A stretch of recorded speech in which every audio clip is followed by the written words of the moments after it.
Good evening, and welcome to this meeting of the Boston School Committee. I'm Chairperson Jerry Robinson. We will begin with the Pledge of Allegiance.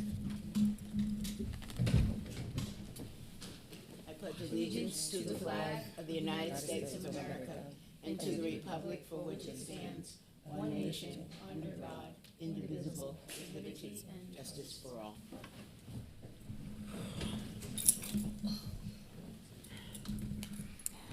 I want to welcome everyone who is joining us tonight in person, on Boston City TV, and on Zoom.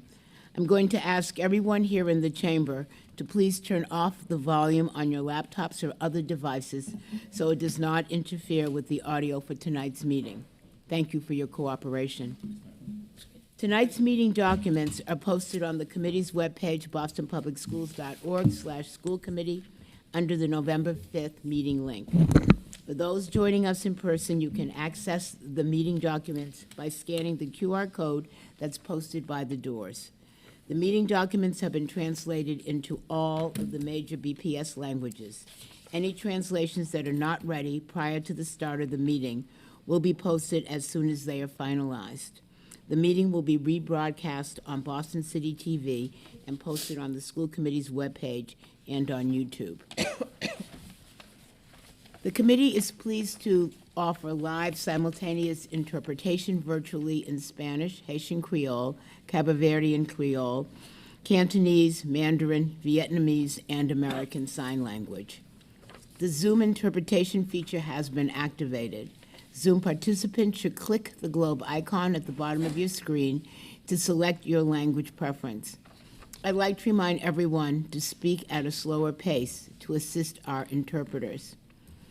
I cannot express enough the importance and value of having students we serve represented on the school committee, and our student is in traffic coming, so I will introduce her to you at a later point in the meeting.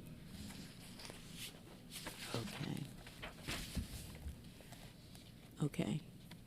So, Superintendent, I'm going to ask you to please give us a brief update on BPS's response to the SNAP delays. Okay. Are you going to do the minute approval? Oh.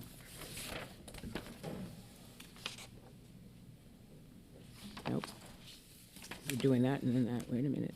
It came next. Oh, okay. It doesn't matter. I can definitely. So just a brief update on the city's efforts and the district's efforts to support our students and families during the federal government shutdown and the delay in SNAP benefits. This is certainly a frightening time for our families. Approximately 70% is what we estimate of our BPS families who qualify for some kind of state or federal aid, which includes SNAP, Medicaid, and others. The loss of the SNAP benefits really means an extreme hardship for recipients, many of whom are children in our school district.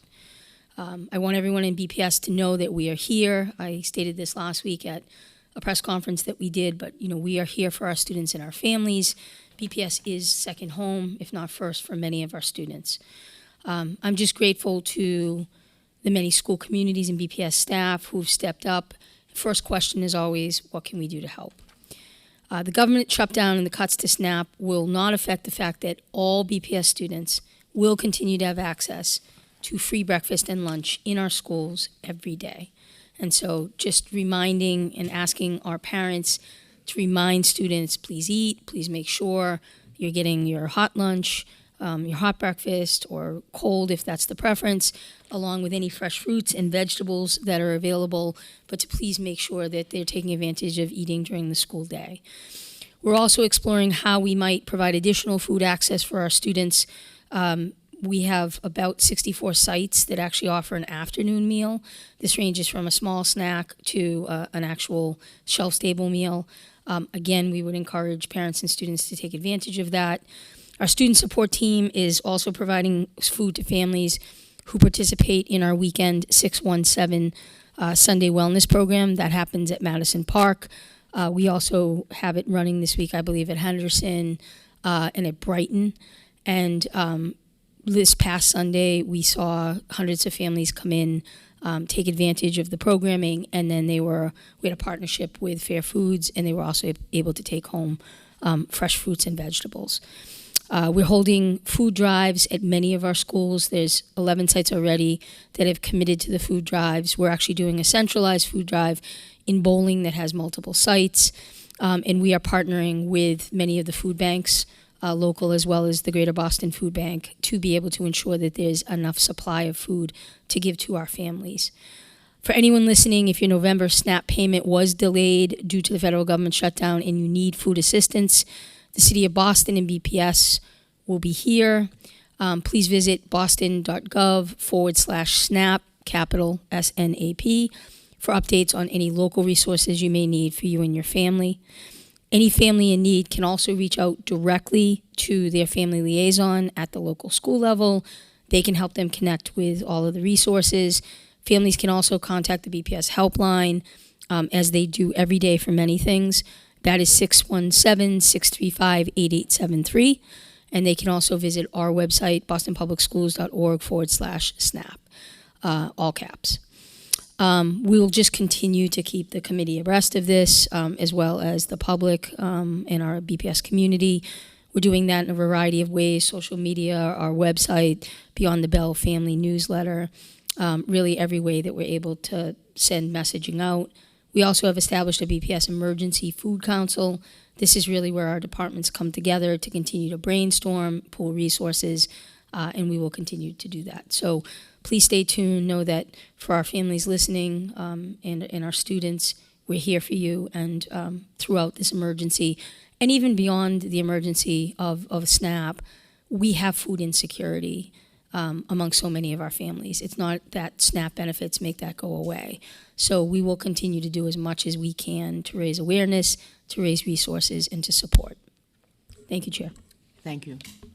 We'll begin the meeting with the approval of minutes. I will now entertain a motion to approve the minutes of the October 29th meeting. Is there a motion? So moved. Is there a second? Second. Is there any discussion or objection to the motion? Is there any objection to approving the motion by unanimous consent? Chair, I just have to point out I was away, so I was unable to attend the meeting, so I would abstain from voting on the minutes. Okay. Thank you. With the exception of Mr. O'Neill, thank you, the minutes are approved. Thank you. We'll continue with the brief presentation on the membership proposal from the Opportunity and Achievement Gaps OAG Task Force. Let's aim to keep the presentation within 7 minutes, and I'll now turn it over to the superintendent. Wonderful, Chair. So before you hear from our OAG Task Force co-chair, Ayeli Shakur, and BPS Senior Advisor for Strategy and Opportunity Gaps, Colin Rose, I just want to say a few words about how the OAG Task Force guides the district's work. Every day we aspire to put the OAG policy into action so that all of our students have the opportunity to reach their full potential. And thanks to the work of the OAG Task Force members, working closely with Colin and my team, we continue to align the goals of the policy and the district.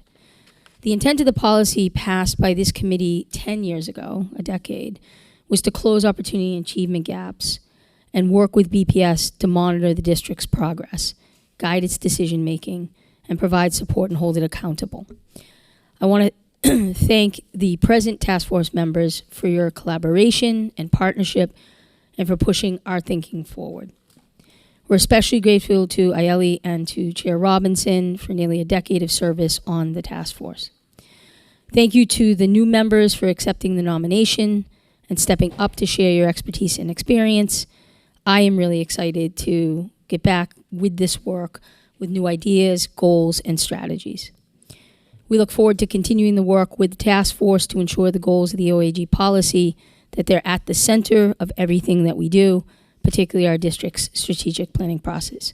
So at this point, Chair, I would turn it over to Colin and Ayeli. Good evening, thank you. Thank you so much, Superintendent Skipper. It is wonderful to hear you speak about the work of the task force and its importance to BPS. So I want to just say good evening to the esteemed members of the Boston School Committee, to Chairman Jerry Robinson, who's also the co-chair, serving with me with the Opportunity and Achievement Gaps Task Force. I'm here on behalf of our task force members and to share an update and also to present the new slate of task force members.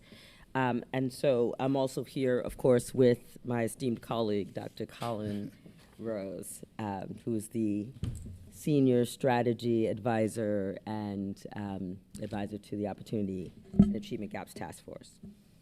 You'll give you a correct title momentarily. It doesn't matter. Okay. All right. So Dr. Rose will start us off just with helping to ground the positioning of the policy and the work of the task force. So I go back to the authoring of the 2016 policy and the implementation of that policy, where this was proposed and should be held and is held as kind of the North Star of our district, right? It's a framework for how do we close opportunity achievement gaps.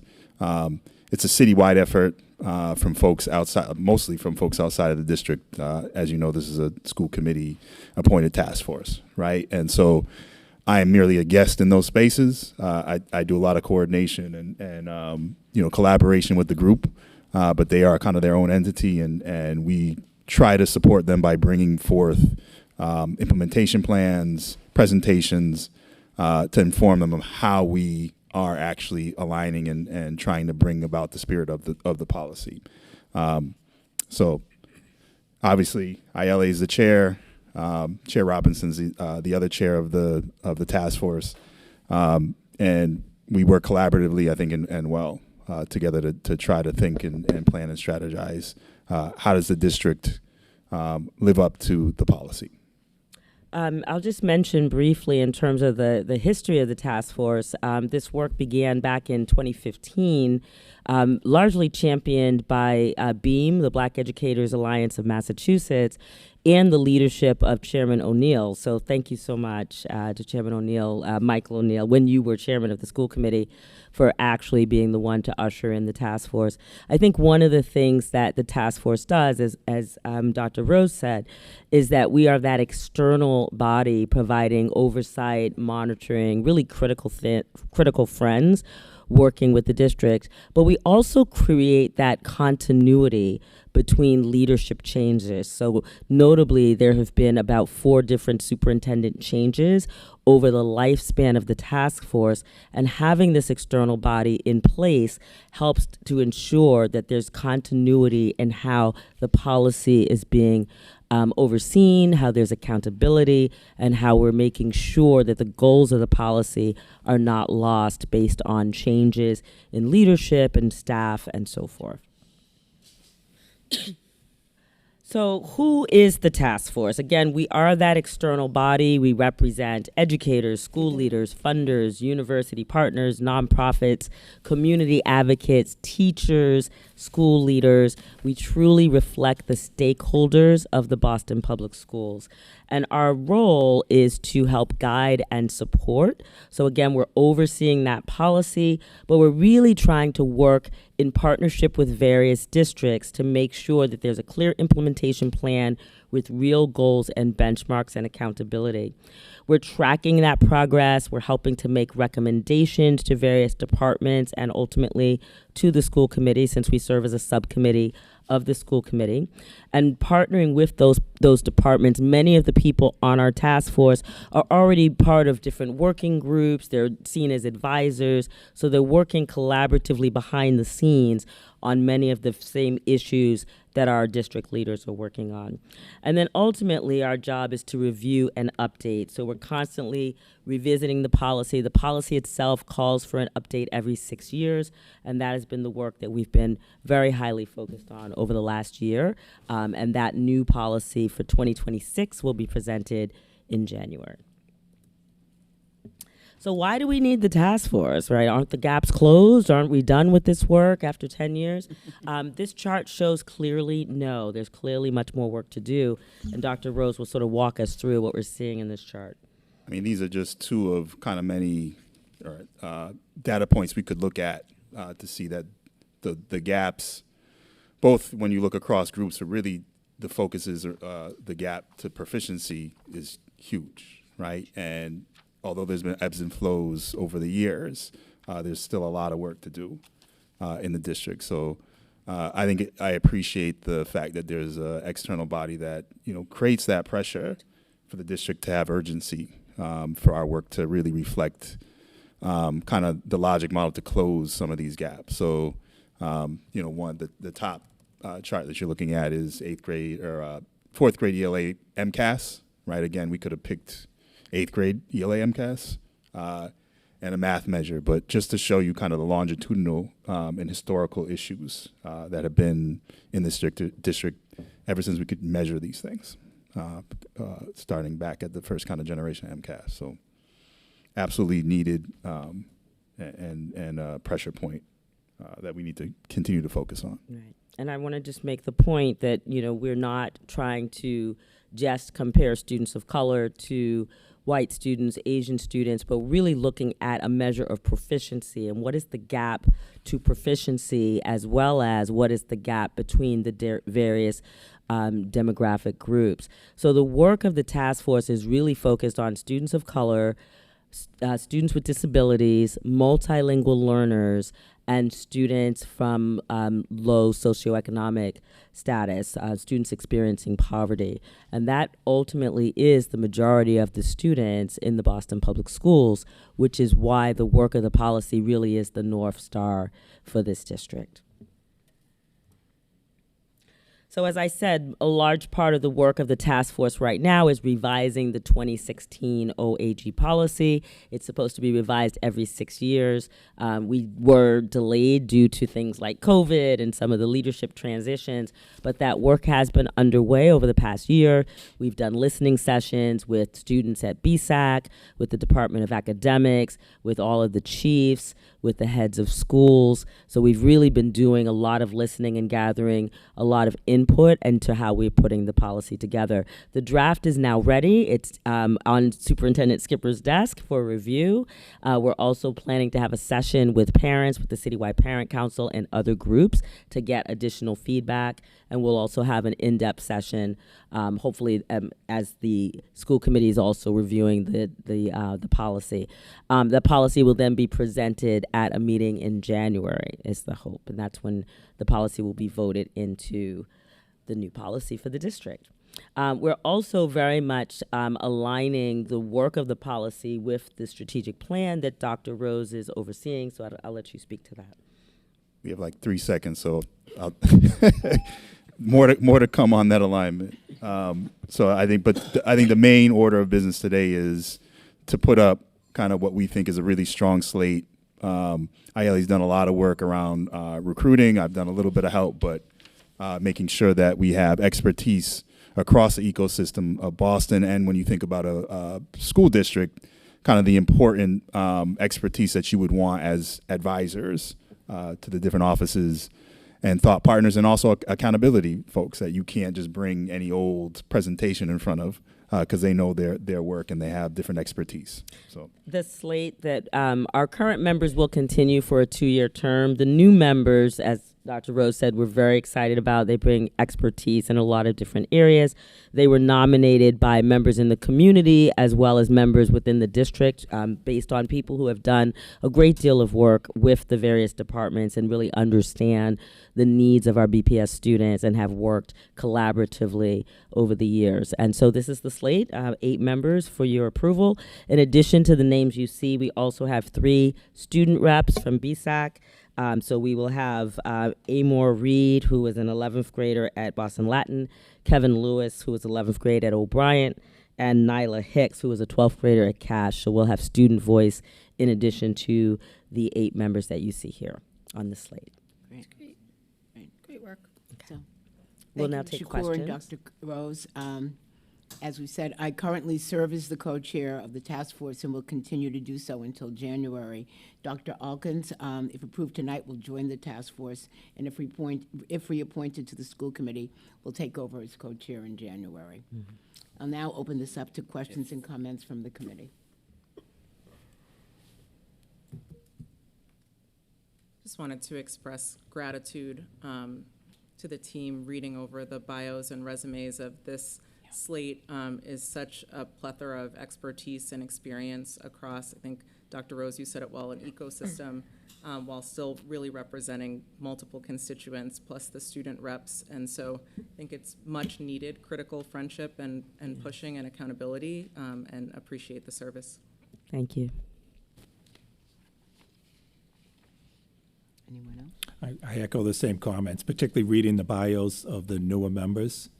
Very impressive group, and I thank them for their willingness to step up and serve, as well as the returning members, several of whom I see in the audience tonight, that are willing to continue. And thank you, Ms. Shakur, for your leadership on this issue. Thank you. I want to say something too.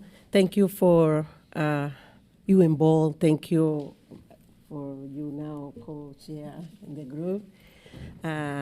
When you say represent all the students by aprendices del idioma inglés multilingüe, the color black and brown students. So thank you for that. Thank you for putting your heart for working for with students. Definitely. Yes. Thank you. Thank you very much for this hard work, and the new people coming on. It's been very exciting to see who they are, to hear their enthusiasm, and know that they're going to breathe, with our returning members, breathe new life into this, because, as we say, the work is far from being done, but we're going to give it another good try. So thank you, and we look forward to taking action on this and vote later in the meeting. Wonderful. Thank you. Thank you all very much. Does the student rep have any? She's here, and we're about to welcome her. Good evening, everyone. My name is Mahanur. I am a junior at Bryan High. So I'm just going to give you guys a little bit of my background. I was born in Pakistan, and then I came to the United States at the age of 4. I grew up around Watertown, and then I went back to Pakistan for my middle school and first year of high school. And I came back last August. So I currently live in Brighton with my family, and I've been a BSAC member for a year. This is my second year in BSAC. So during the past year in BSAC, I learned how much the student voice was valued and how much we could use that to advocate for our rights. So I wanted to be a part of this committee to represent all the BPS students, including myself, and I'm just really grateful to have this opportunity to be sitting with you guys, and I hope I learned a lot from you guys, and thank you so much. Thank you. Thank you. Very good. Welcome. Thank you. Good evening. We had a chance to meet earlier this week, and I can tell you I'm very excited to have you join us and to bring your energy, your thoughts, and welcome. Thank you. Great. Okay. I'd like to just say welcome. I know, for our students, just juggling your academics and your sports and your job and your family commitments and travel, it's a big commitment to be on the body. And so we just thank you. And anything I can do, staff can do to help make it easier, just let us know. Great. Anything else? Okay. All right. So we are not having a superintendent's report tonight, so we're going to move on to general public comment. Thank you, Chair.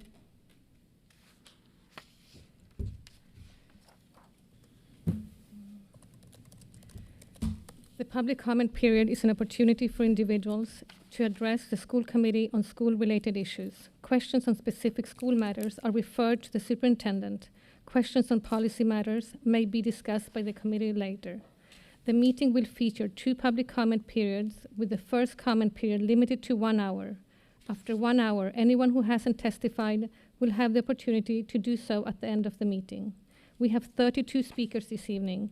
Each person will have 2 minutes to speak, and I will remind you when you have 30 seconds remaining.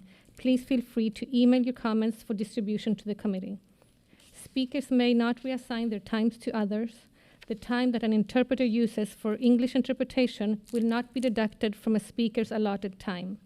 Please direct your comments to the chair and refrain from addressing individual school committee members or district staff.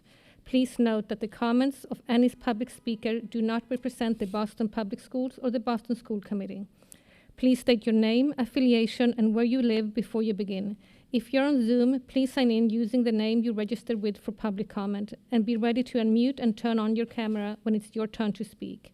Please your virtual hand when I call your name. To support interpretation, please speak slowly and clearly. So I will call for the first speakers. Travis Marshall, Roseanne Tang, Krista Magnusson, and Deidre Manning. Travis Marshall.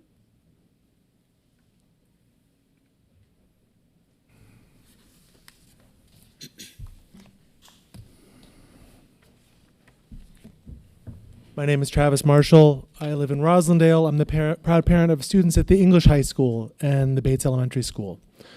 Tonight I'd like to speak about the 3/4 of high school students not at exam schools. From age 10, students and families receive a steady drumbeat of emails and texts from BPS promoting only the exam schools. At age 12, students watch as their peers are plucked from around them, recognized as meriting investment and opportunity, while those remaining must wait another month for their 7th grade assignment, reaffirming a hierarchy of value. The next year, these students may find themselves with shaken confidence and in classrooms with greater concentration of need. Their schools serve a majority of students with disabilities and multilingual learners because the 3 most vaunted schools in BPS do not. Students now receive messages that their goal should be a 9th grade exam school seat, that their school is not enough, and that they are not enough as a result. The exam schools sit at the crux of this caste-based education system designed to separate the wheat from the chaff. If the existing policy erred, perhaps it was in allowing families accustomed to being wheat to imagine for a brief moment that their children could be the chaff. We focus on these 30 families seconds. and never the families who leave for charters or Metco because they know BPS will ration opportunity for their students. At an Arts Academy audition last year, mine was the only BPS student in his group. Families were looking to come to BPS because they recognize investment and opportunity. So no, most students are not excited about learning Latin. They are rather seeking deus ex machina from scarcity. Until we stop hoarding opportunity in a few schools, we must Thank you. ensure Your time is up. they are not reserved for the privileged. Thank you. Roseanne Tang.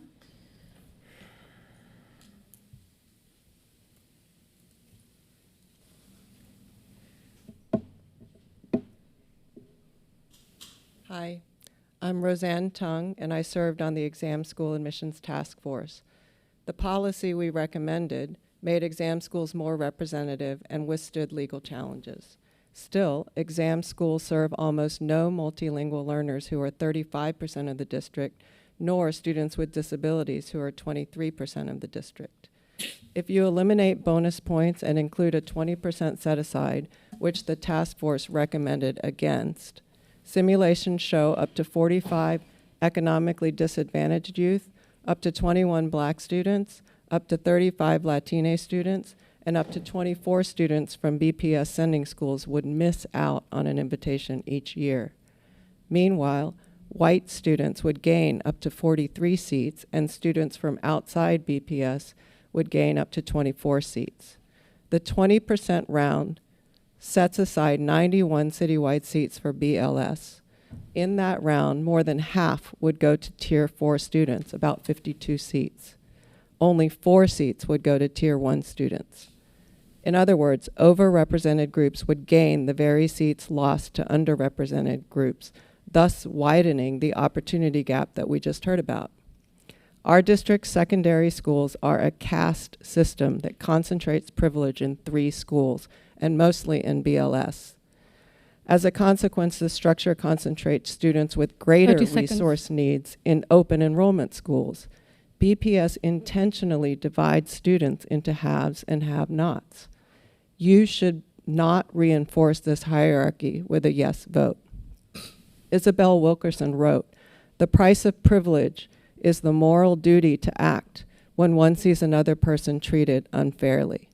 And the least that a person in the caste with power can do is to not make the pain any worse." Please do not Thank you. amplify the pain. Stop the vote or vote no. Thank you. Krista Magnusson.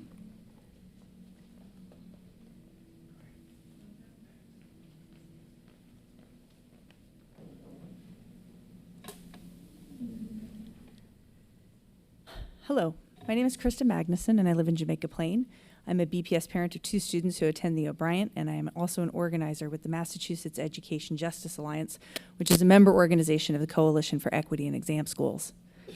We are asking the school committee to delay tonight's vote on the superintendent's proposed changes to the exam school admissions process.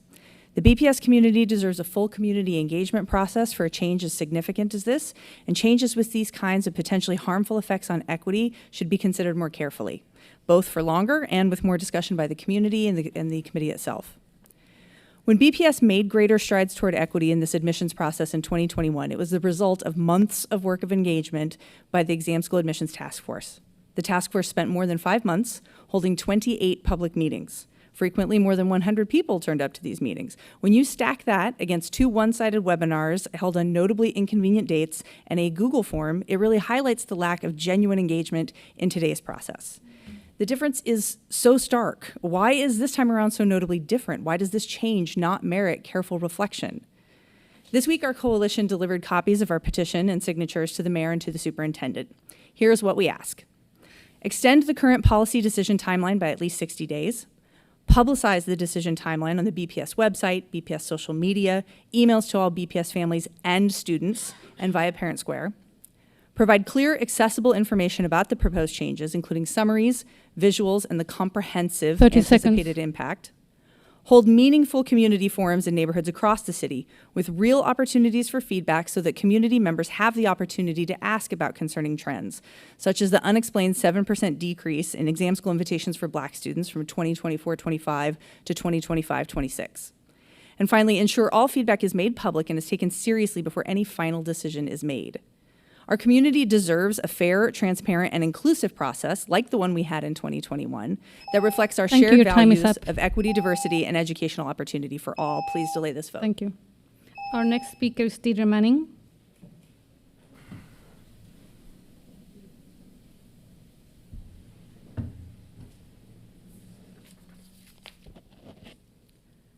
My name is Deirdre Manning. I'm a Dorchester resident and parent of 2 public school children. I want to backtrack a bit to say that the makeup of the task force did not represent all the stakeholders in the city. Families impacted by the policy were home with young kids, in my case 6 and 8, unaware of the robust stakeholder process. METCO, parochial, charter school students, even private school students are part of our community. This process resulted in close to a 180-degree change, which did make gains in terms of representation, but unfortunately put a target on the back of kids who didn't go to Title I schools and lived in 3 and 4 tiers. I can distill all the testimony for you. People who want it the way that it was are benefiting it. People who want it the way that it is now are benefiting. It is your job to find the middle ground. I think that the city should be leading this process, not BPS. In my opinion, a middle ground is every applicant should have the same chance of admission no matter what tier he or she lives in. The current policy does favor tier 1 and 2 applicants, and the changes that have been recommended still suppress tiers 3 and 4. I think the allocation of seats per tier should be dynamic. If there are different numbers in any given year, then that policy can reflect it. Seats at exam schools are publicly funded educational opportunities, and they should not be unfairly limited to students who live in tiers 3 and 4. Good public policy does not favor one group of students over the other. I think you should put an end to the educational Hunger Games. Vote today to allocate seats by percent of tier and give a modest number of points to those who are least resourced and received means-tested public benefits. This would be a meeting in the middle and would make sure that every child has an equal chance of admission. Thank you. Thank you. Our next speakers are Anna Baez, Sharon Hinton, Julie Santos, and Peggy Wiesenberg. Anna Baez will need Spanish support, so if our Spanish interpreter can come forward.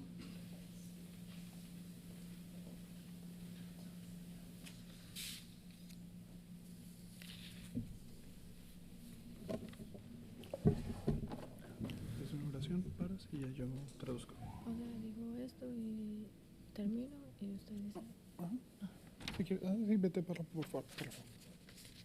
Buenas noches, mi nombre es Ana y soy líder juvenil en el programa de organización comunitaria juvenil de Sociedad Latina, una organización dedicada al desarrollo de los jóvenes fuera del horario escolar que trabaja con jóvenes de secundaria en Roseberry. Good night, my name is Anna and I'm a juvenile leader at a program called Juvenile Organization of Community Latin Society, that it's an organization dedicated to the development of young people outside the normal school time, that works with middle school youth in Roxbury.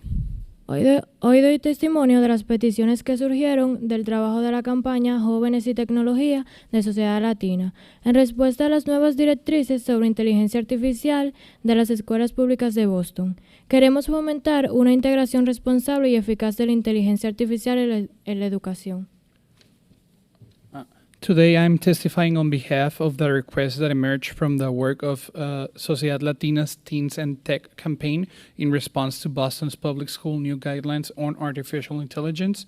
We want to promote the responsible and effective integration of AI in education. El año pasado, los jóvenes de Sociedad Latina testificamos sobre la política de uso de celulares y también pedimos el desarrollo de una política de inteligencia artificial que promueva más educación en este tema para estudiantes y maestros. Last year, the youth of Sociedad Latina testified about cell phone use policy and also called for the development of an artificial intelligence policy that promotes more education on this topic for students and teachers. Current guidelines are a good start, but we're disappointed to be left out of the conversation, and after we've spoken to you about this at the school committee for a year. So here are our thoughts on what needs to happen. Las directrices actuales son un buen comienzo, pero nos decepciona que nos hayan dejado fuera de la conversación, después de haber hablado con ustedes sobre este tema en el comité escolar durante un año. Así que aquí están nuestras ideas sobre lo que hay que hacer. Incluso con las directrices, es difícil saber cuándo y dónde está bien usar la inteligencia artificial. Ustedes piden a nuestros maestros que nos guíen, pero muchas veces ellos mismos no saben qué es aceptable y qué no, o incluso cómo usarla. Sabemos que la inteligencia artificial puede ser útil, pero también puede convertirse en una trampa si sustituye el aprendizaje propio. Muchos estudiantes ya dependen de la inteligencia artificial. 30 segundos. Sin comprender sus límites, por eso pedimos más educación y un programa de certificación que asegure un uso responsable de las escuelas. Even with the guidelines, it's difficult to know when and where it's okay to use AI. You're asking our teachers to guide us, but many times they don't know what is or isn't acceptable themselves, or even how to use it. We know that AI can be useful, but it can also become a trap if it replaces learning. Many students already rely on AI without understanding its limitations, which is why we're calling for more education for teachers too, and a certification program to ensure responsible use in schools. Thank you. Thank you. Thank you. Our next speaker is Sharon Hinton.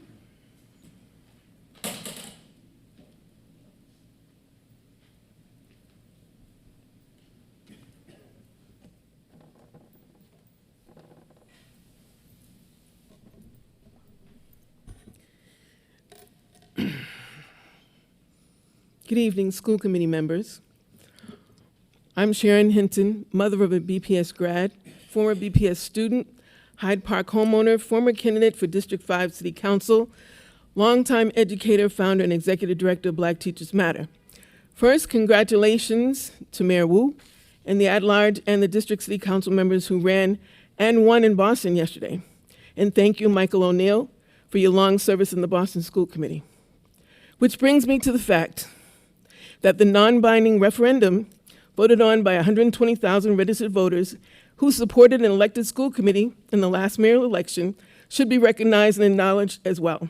That being said, I came here to encourage all members of the school committee to reflect on the outcomes of the last several years of tweaking the exam school admissions policy formula, which has resulted in lower admission numbers of Black and brown students and an increase of white and Asian students to these same exam schools.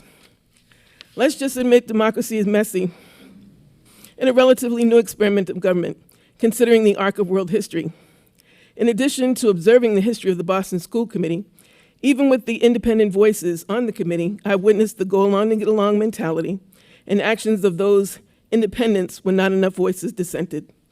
I'm imploring the current school committee members to not vote today on adopting this proposed admissions policy change, and instead hold additional meetings 30 seconds. that are more inclusive of parents, students, and community input, held in the community at different times, not during school vacations, not when parents are working or just getting off work, not when students are in school or doing homework, and in multiple languages, different venues, and utilizing various methodologies and platforms with adequate promotion and publicity to encourage and make available increased participation and feedback. Let's come together holistically in the spirit of innovation, renovation, and restorative justice for those people who have been historically Your time is up. denied access to a quality education through centuries of racism. Thank you. Our next speaker is Chile Santos.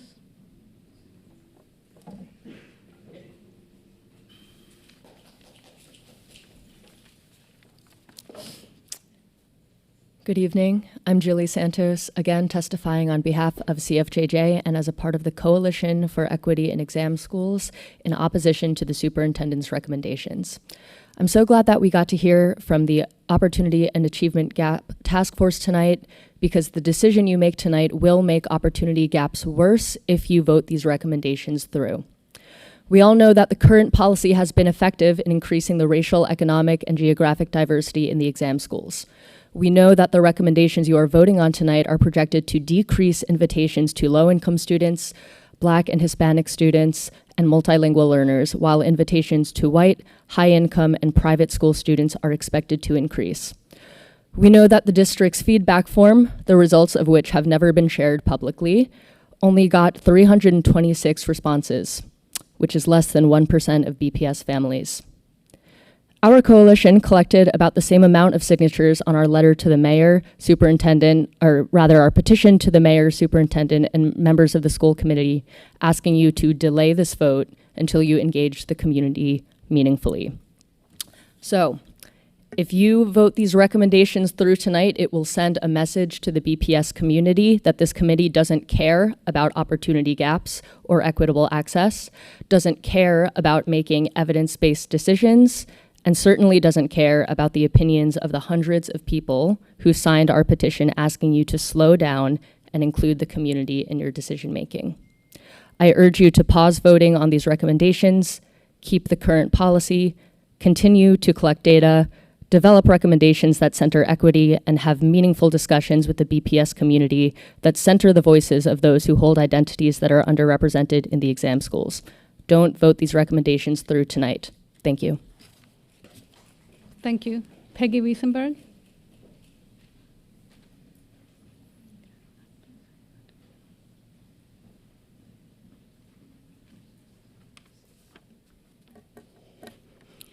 Good evening. I reside in Jamaica Plain. I'm affiliated, but speaking by myself, I'm affiliated with Quest and Citizens for Public Schools. My 3 children attended BPS from K to 12. All attended BLS. My middle daughter was in the last BLS class invited based on rank order ISEE test scores and the district's racial fairness guidelines under Judge Garrity's 1974 desegregation court order. She had a diverse group of friends from every neighborhood in Boston, including kids with disabilities. I am here to urge you not to take action tonight on the superintendent's proposal, but instead to reconvene the exam school task force to consider the superintendent's proposals to alter the policy. Yesterday, I participated with Mass Vote at an election protection worker at the Boston Housing Authority apartment building in Grove Hall. Black male students from John D. O'Brien High School were there and helped translate for voters who spoke Haitian Creole and Spanish and needed help to be able to vote. I was impressed by these civic-minded students, and I'm concerned this proposal to change the exam school 30 policy seconds. will make the exam schools less diverse. We are living under an authoritarian federal regime. President Trump aims to abolish the Department of Education and its Office of Civil Rights. I feel fortunate to live in Massachusetts, and I'm glad our Attorney General, whose 10th grade BLS facing history trip I chaperoned to DC. I'm glad she is challenging the executive Thank you. order in Your court. time is up. But given the work of the Federalist Society and Thank you, Project Ms. Bird. 2025, I fear the federal court's rulings on civil rights will be appealed to the U.S. Supreme Court, and the court will not buck the executive. Thank you. Your time is up. Thank you. Our next speakers are Lonnie Nguyen, Vivian Dao, Alex Nguyen, David Tran, and Ni No, and Chun-Hei Chan. Lonnie Nguyen.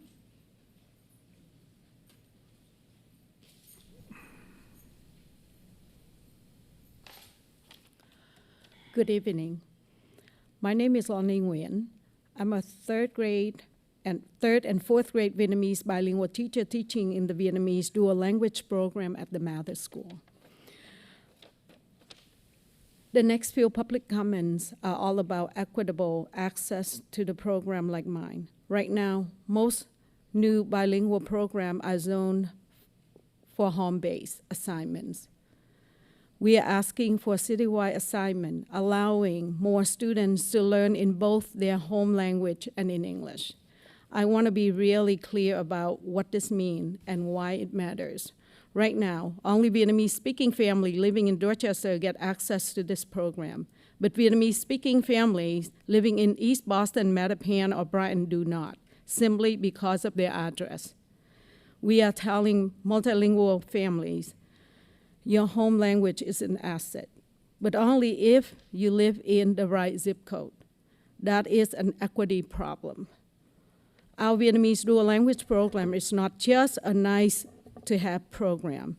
It affirms Vietnamese language and culture for Vietnamese-speaking students and supports English-speaking students to become bilingual and have cross-cultural understanding.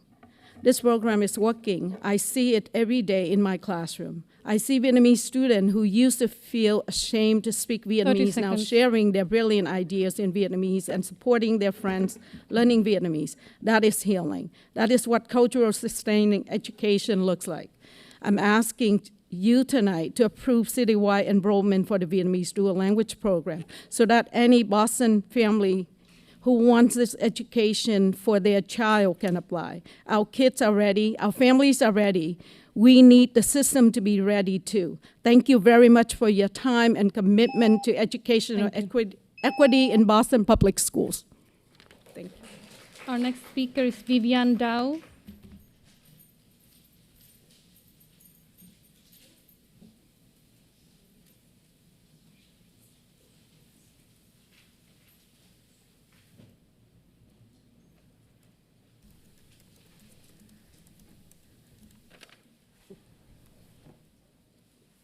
Good evening.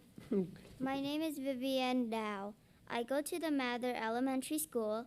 I am in 5th grade and I belong to the first group of students learning in the Vietnamese dual language program. The Vietnamese program helped me learn about my culture and taught me how to read, write, and talk in Vietnamese. Vietnamese is important to me because it's the only language that some of my family members speaks, like my mom. I also got to learn about Vietnamese history, like the Trung Sister, the Vietnam War. I also learned about food and places, and that helped me connect to my culture. Today, I am here to request the school committee to expand the program to include more students living in Boston. I think it's important because some Vietnamese students, their members only speak and know Vietnamese. It can be hard for them to communicate. If the Vietnamese students learn Vietnamese, it will be easier for them to communicate with their families.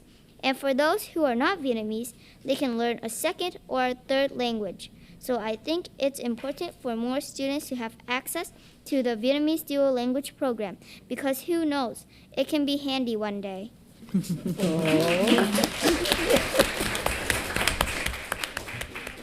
Thank you. Next speaker is Alex Nguyen.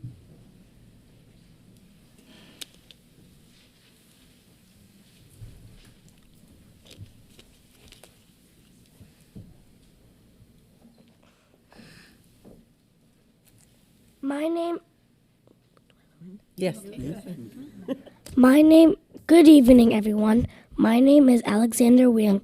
I am 10 years old and I am a Vietnamese American. I am in 5th grade student from Vietnamese dual language program. I have been in this program for 3 years. This is the greatest program I ever been to. I love this program because I get to learn about my culture and think Viet, my language. I am here with my friends to represent the students in this program. I think I am very lucky because I get to study in the Vietnamese dual language program. Not everyone living in Boston can.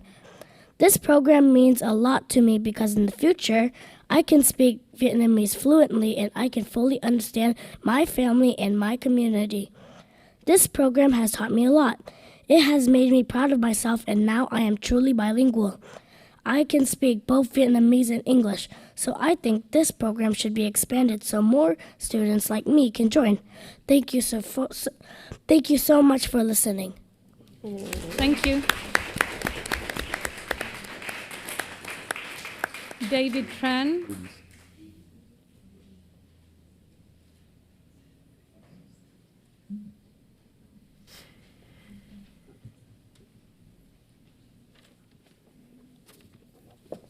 Hello, my name is David Tran. I'm a 5th grader at Mather Elementary School, and I live in Dorchester. My first language is Vietnamese. I speak English at school and Vietnamese at home. I am in a Vietnamese dual language program. I'm here today because I want you to know that I advocate for all bilingual programs to be accessible to all students living in Boston. I believe that being bilingual is better for me and my family. And I'm currently in a bilingual program and I love learning both languages.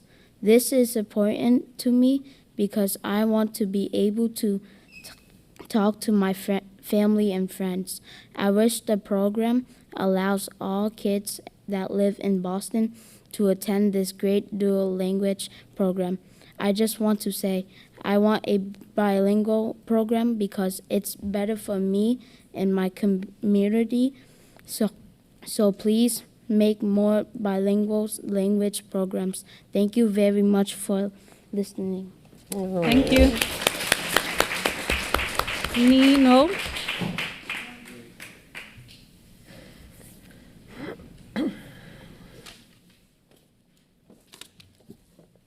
Hi everyone, my name is Ningo and I'm in 5th grade.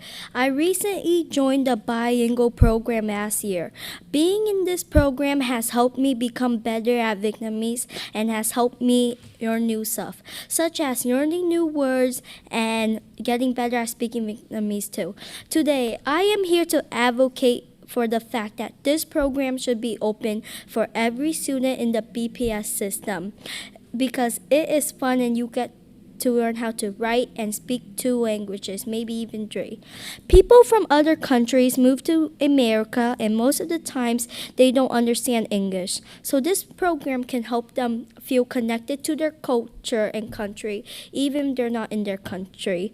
This program welcomes all students, even if you don't understand or speak Vietnamese and you want to learn Vietnamese. The teachers and students will welcome you and help you.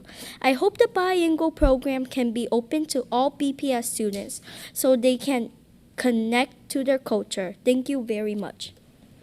Thank you. Chun Hei Chan.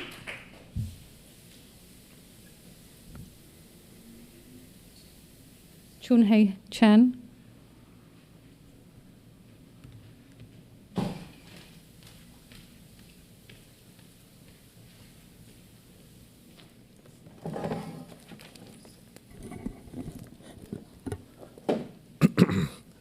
My name is Chun Hei Chan. I teach fourth grade at the Josiah Quincy Elementary School.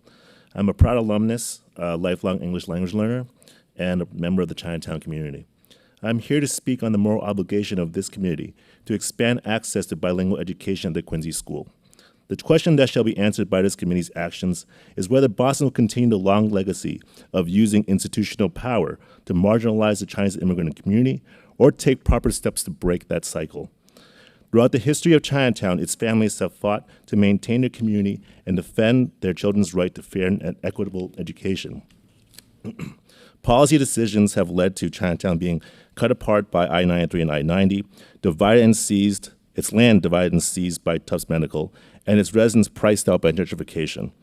In the face of all this, the Chinatown community has persevered, has worked to build new schools, support our students, and preserve our language and culture. Restricting access to bilingual education continues a pattern where the needs of immigrant families are ignored and its community marginalized. Access to bilingual education is not a privilege, it's a civil right. Members of this committee have made statements about its commitment to, and I quote, advancing equity for immigrant communities, language access for families, dismantling of systemic inequities. These words alone are not enough. You hold the power to make them a reality. Expand the catchment area, protect bilingual education, stand with immigrant communities so that our children can learn in their own language, embrace their culture, and can be contributing global citizens. Thank you. Thank you. We will now transition to Zoom testimonies. Our first group of speakers is Vicky Lo, Kim Chi Nguyen, Charlene Situ, Shuai Wang, and Xiaomei Zheng. Vicky Lo is our first speaker.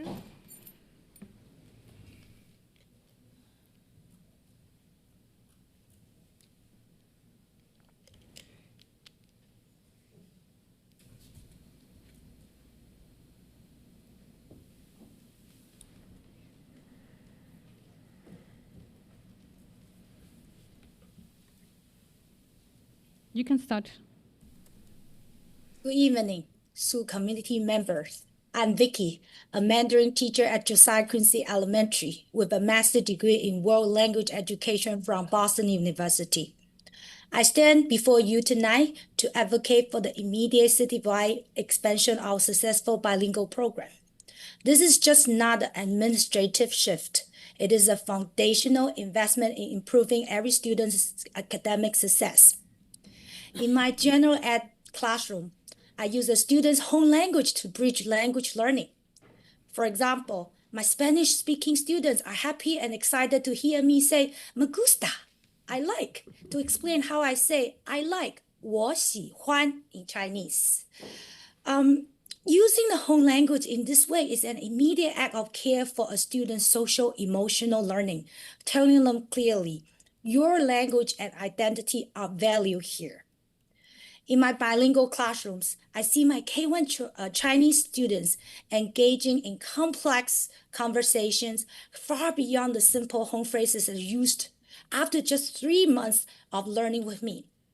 I had one K1 student who repeated our lesson to her younger sister at home.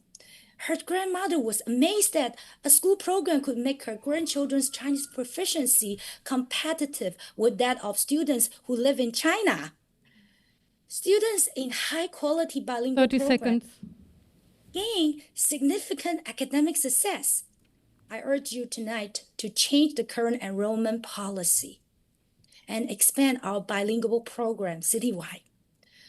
Let's ensure the academic success and the opportunity currently available at Josiah Quincy Elementary School can benefit families and neighborhoods across our entire city. Thank you. Thank you very much. Our next speaker, Kim Chi Nguyen, will need support in Vietnamese. Kim Chi Nguyen, and we will need support for Vietnamese. Is our Vietnamese interpreter?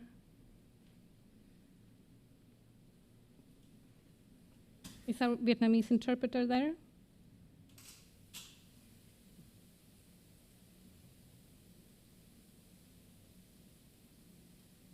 Just a second. Our Vietnamese interpreter.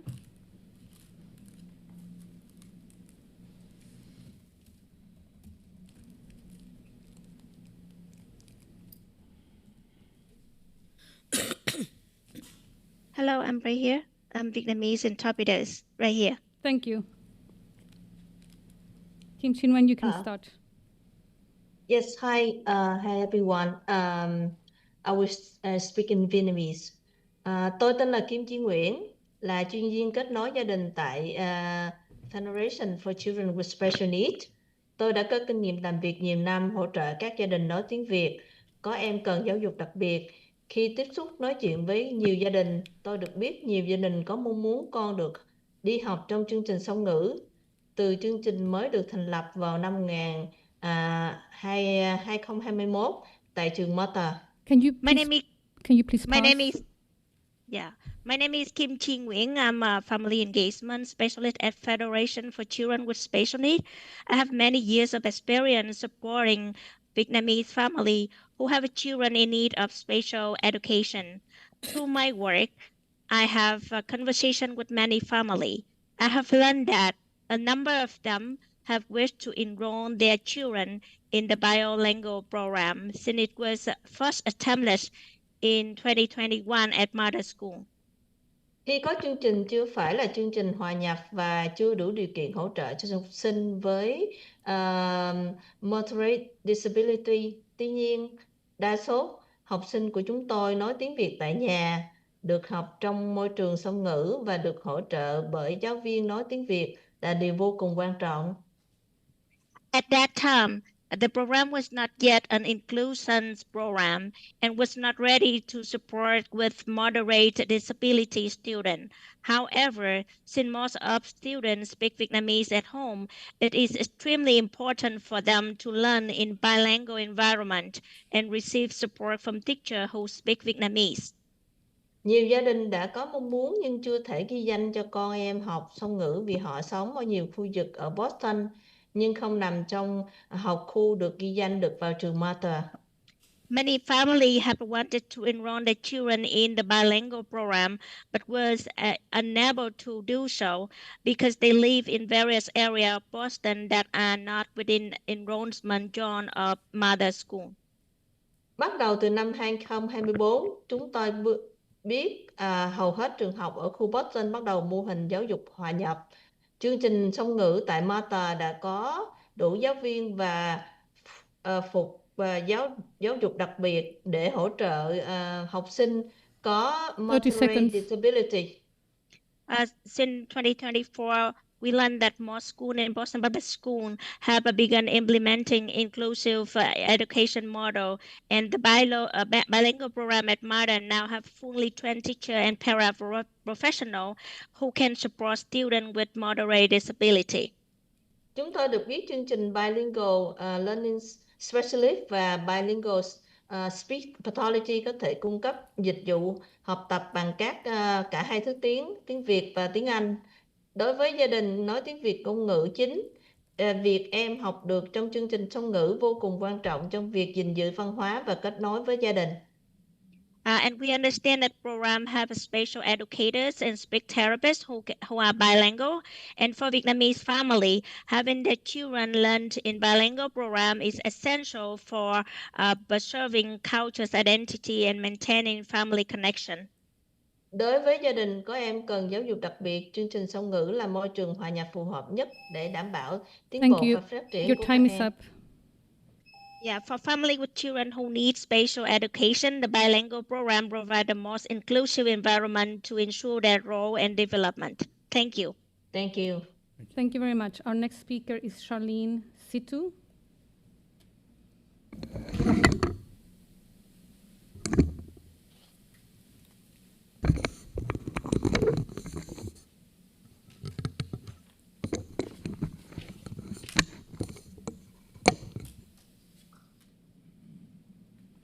Charlene Situ, please accept the prompt.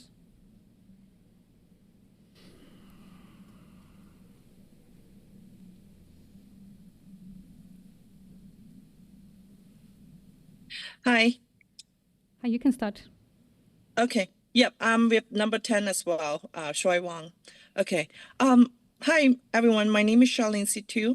I'm a parent of Clayton Glenn of Josiah Quincy Elementary School and also Charlotte Glenn at BCNC, BPK.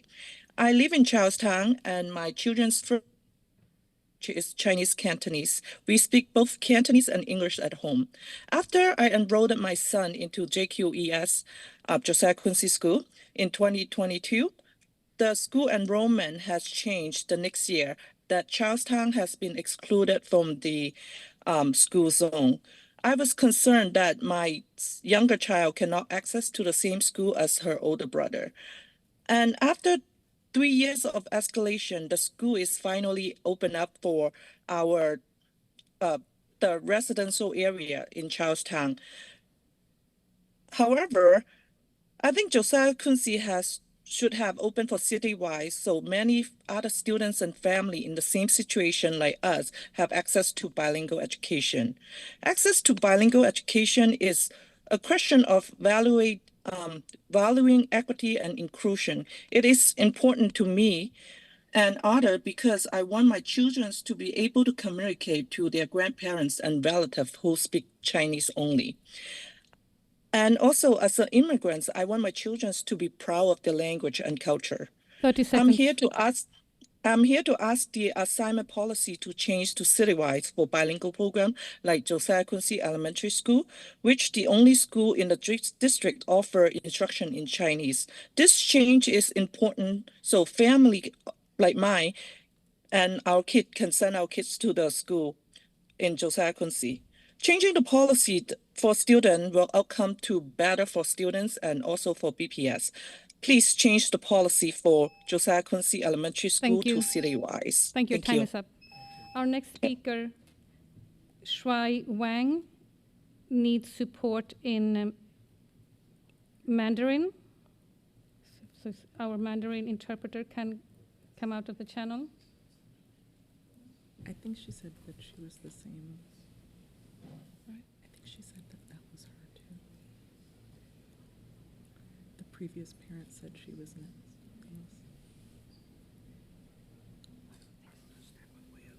I heard her say she was number 10. Yes, she referenced this name coming up.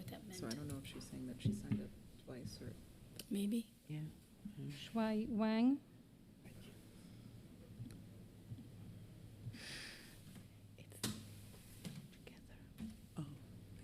Hi, it's the same parents. Yes, thank you. Hello. Just a second. Our Mandarin interpreter. Yes, I'm here. Perfect, thank you.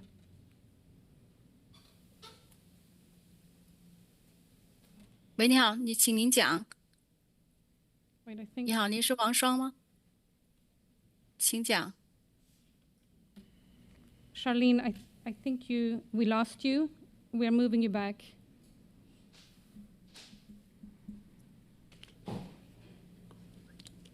OK， 我开始了。请讲。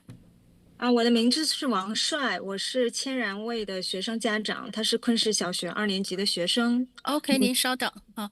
My name is 帅王 ，I'm the 您的孩子叫什么名？千然卫。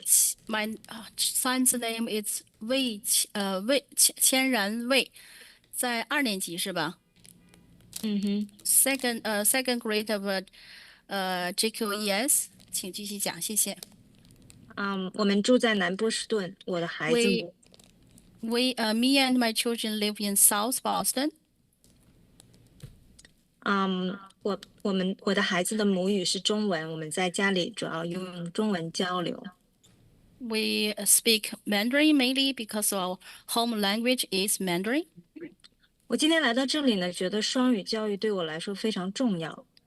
I'm here because the bilingual program is very important to me.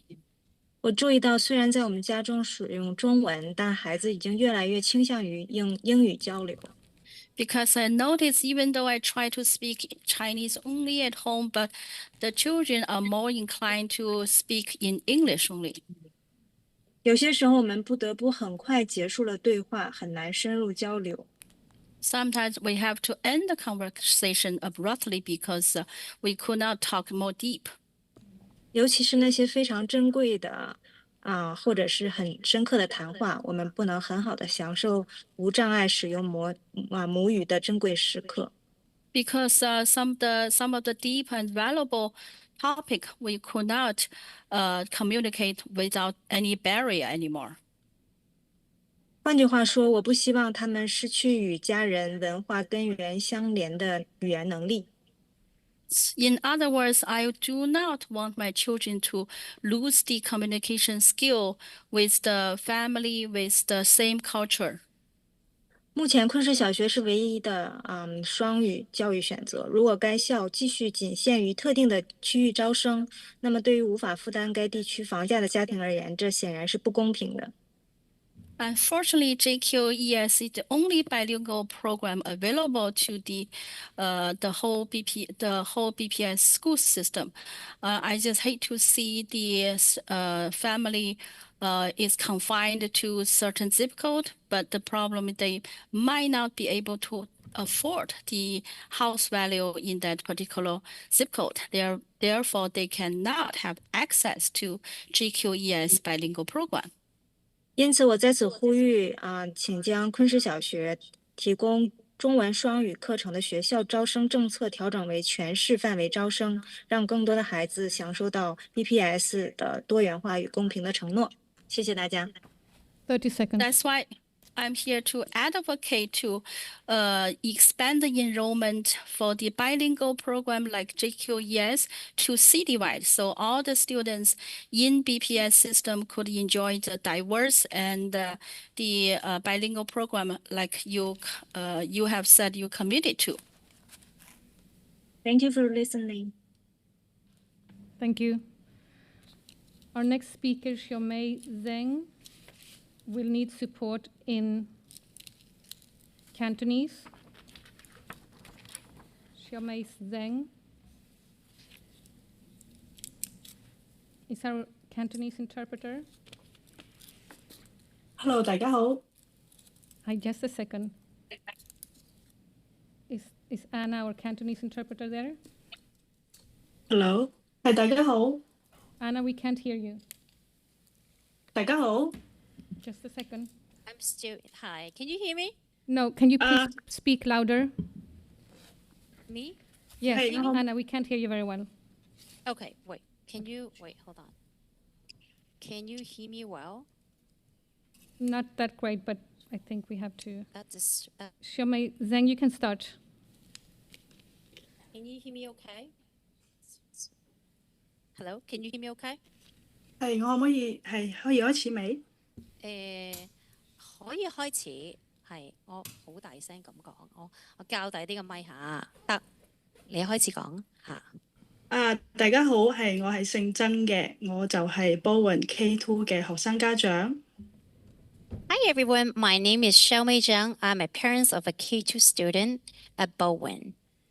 我嘅小朋友嘅母語咧係台山話，我哋喺屋企係講台山話同埋粵語嘅。我哋依家係住喺 Boston。My child's first language is Toisanese, and at home we speak both Toisanese and Cantonese. We currently live in Boston.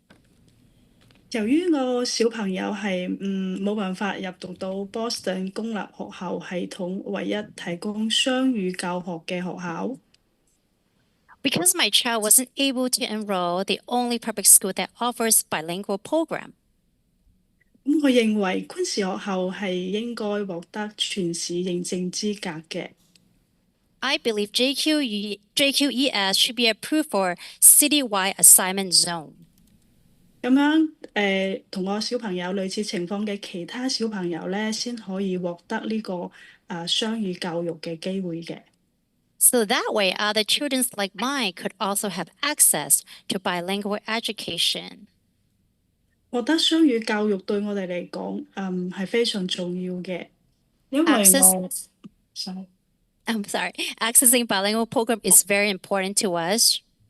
因為我希望我小朋友可以喺屋企同我哋屋企人可以自由咁交流啦，因為依家溝通已經成為我哋屋企最大嘅問題啦。Well, I want my child to be able to communicate fluently with confidence with our family.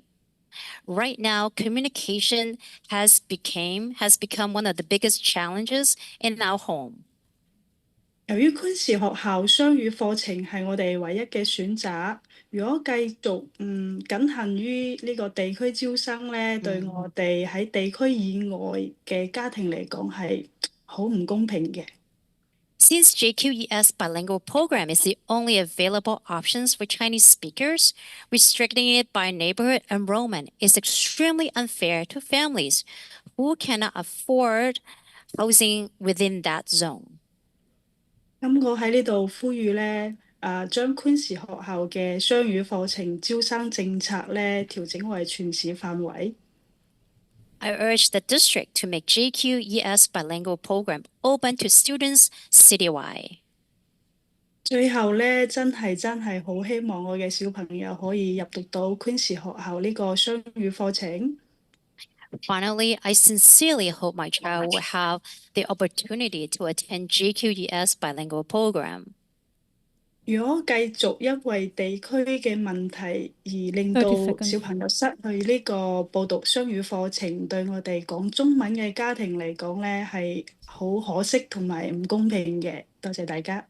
If children like mine continue to lose the chance because where we live, it would truly be unfair and a great loss for Chinese-speaking families. Thank you, everyone. Thank you. Our next 5 speakers will need support in Mandarin. Yutong Yu, Meishan Li, Yunhao Wang, Haomin Yu, and Xingtong Yu. And I believe that they're all in the same Zoom.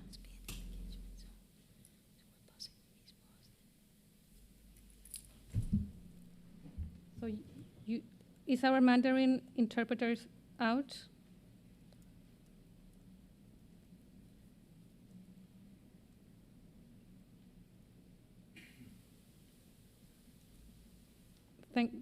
Tina, you out of your channel? Oh, yes. I'm ready. Perfect, thank you. Sure. Our first speaker is Yutong Yu. 你好，于雨桐，请讲。我叫热彤，是 JQES 的4年级学生。I am Yu Tong, and I'm a 4th grader at JQES. 我刚来美国，住在 Boston。Just came to the U.S. and live in Boston. 我的母语是中文，我们家说普通话和上海话。My home language is Chinese. My family speaks Mandarin and Shanghainese. 我在上中文 ESL 课。I am in the Chinese ESL class now. 我今天来这里是因为我相信双语能帮助我更好的学习英语。I am here today because I believe being bilingual can help me learn English better. 我喜欢用2种语言学习。I like learning in 2 languages. 这样我能听懂上课的内容。Because it helped me understand the lessons. 我认为掌握双语将对我的未来有帮助。I think being bilingual will be helpful for my future.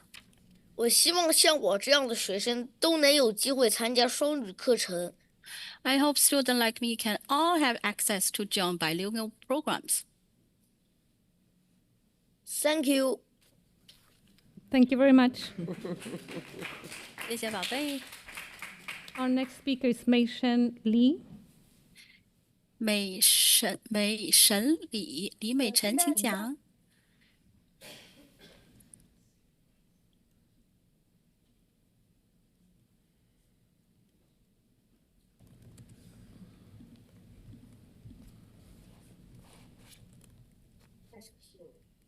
我叫李美晨，是 JQES 5年级的学生，住在 East Boston。My name is Beichen Li. I'm a 5th grader at JQES, live in East Boston.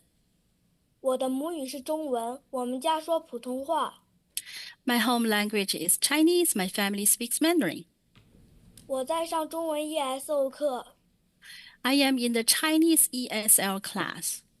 我今天来到这里，是因为我相信双语能力能帮助我在学校取得更好的成绩。I'm here today because I believe being bilingual can help me do better in school. 我来到波士顿的第一所小学是昆士小学。The first school I attended in Boston was Quincy Elementary. 我发现我能听得懂课程内容。And I found that I could understand the lessons. 这让我更有信心。Which made me feel more confident. 我也希望在美国我能帮家人翻译。I also hope I can help my family translate in the U.S. 在中国能够没有障碍地交流。And I can communicate easily where I visit China. 我希望像我一样的中文学生都能有机会参与双语课程。I hope Chinese students like me can all have access to join bilingual programs. 同时学习中文和英语。So they can both learn Chinese and English. 双语对我们社区都很重要。Being bilingual is really important to me and our community.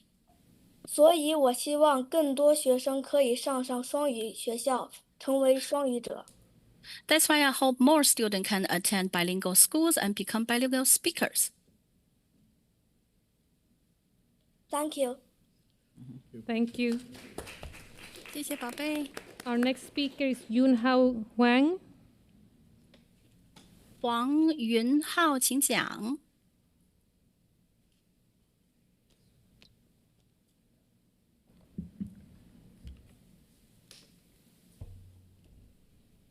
我叫允浩，是 JQS 5年级的学生，住在 Chinatown。My name's Yun Hao. I'm a 5th grade student at JQES and live in Chinatown. 我的母语是中文，我们家说普通话。My home language is Chinese and my family speaks Mandarin. 我在上中文 ESL 课。I'm in the Chinese ESL class. 我今天来这是因为双语对我和我的家人都有好处。I'm here today because being bilingual is good for both me and my family.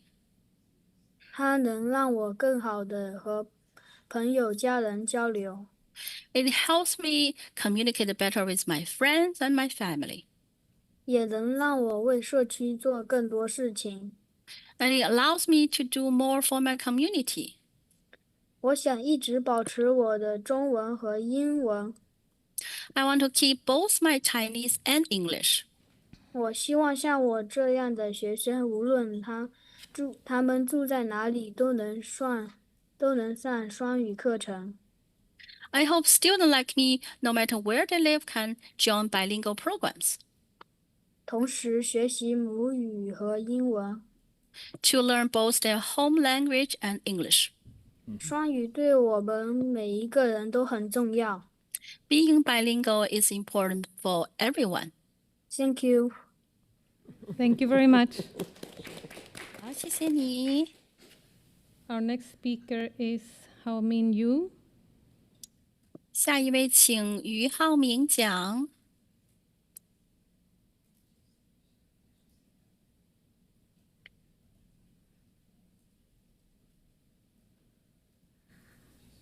我叫浩明，是 JQES 5年级学生，住在 Chinatown。My name is Hao Ming. I'm a 5th grade student at JQES and live in Chinatown. 我的母语是中文，我们家说普通话和广东话。My home language is Chinese and my family speaks Mandarin and Cantonese. 我在上中文 ESL 课。I am in the Chinese ESL class. 我今天来到这里是因为我相信双语能帮助我在学校学得更好。I'm here today because I believe being bilingual can help me learn better in school. 将来找到更好的工作。And find a better job in the future. 双语对我和社区都很重要。Bilingualism is important for me and my community. 我想继续使用中文，让我的生活更丰富。I want to keep using Chinese to enrich my life. 我也希望来自中国的学生都能上双语课。I also hope more students from China can take bilingual classes 同时学习中文和英语， and learn both Chinese and English. 请让更多的学生，无论他们住在哪里，都能有这样子的机会。 Please make sure that most students, no matter where they live, have this opportunity. Thank you. Thank you. 好，谢谢 Our 你。 last student is Xintong Yu. 下一个是于欣彤。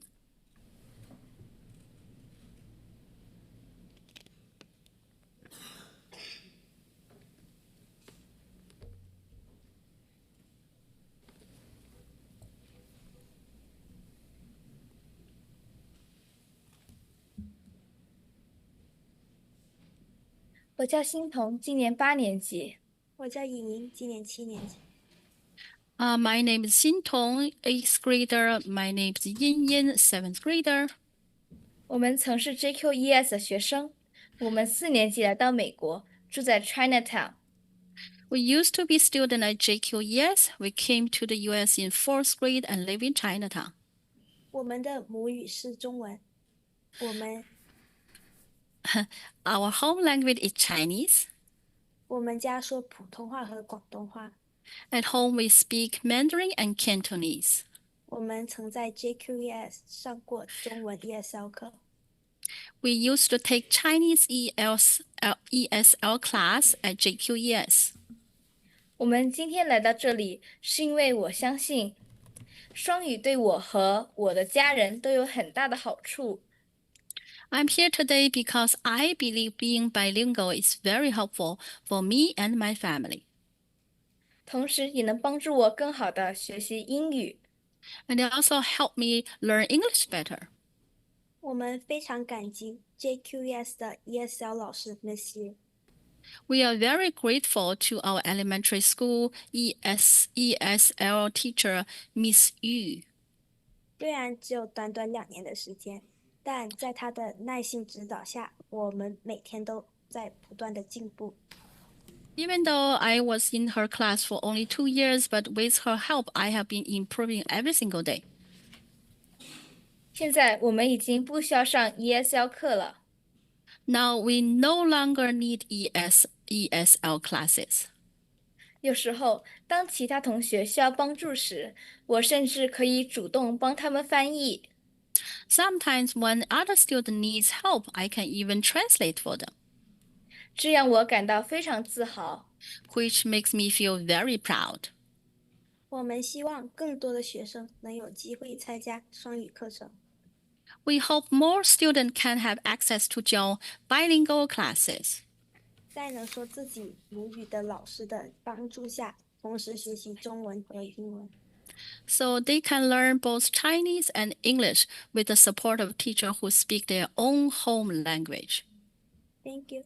Thank you. Thank you very much.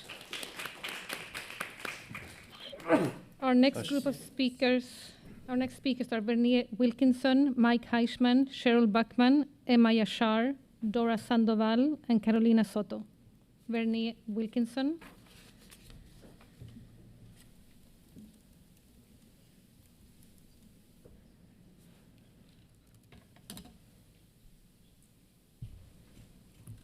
Vernier Wilkinson, please accept the prompt.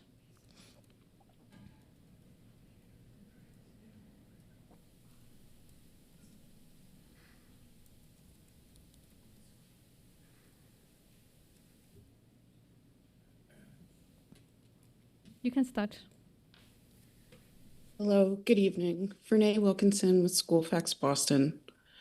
Once a year, the city and BPS rolls out a promise to be later broken, a deadline to be missed, or a plan that was not vetted by folks that it will impact most directly.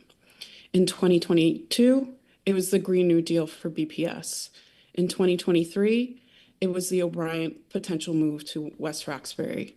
In 2024, it was White Stadium. Now in 2025, there are potential exam school admissions policy changes. Once a year over the past 4 years is 4 too many. These are moments that have long-term impact on the children of Boston and potentially for generations to come. This is not an acceptable norm. Today, City of Boston and BPS district leaders stand as dismissive, not responsive, and not in collaboration with the community. Wake up to this call for equity. Delay the vote for exam school policy. Do not vote for the proposed policy. Do not vote in favor of the proposed policy. And build out a community engagement process that is built off of school-based equity roundtables and inclusive of the racial equity planning tool. 30 seconds. Going into the second term, the City of Boston needs Mayor Wu to move forward as an education mayor. If Boston schools end up being the best in the nation, fine, so be it. But Bostonians need Boston schools to be the best for all Boston students.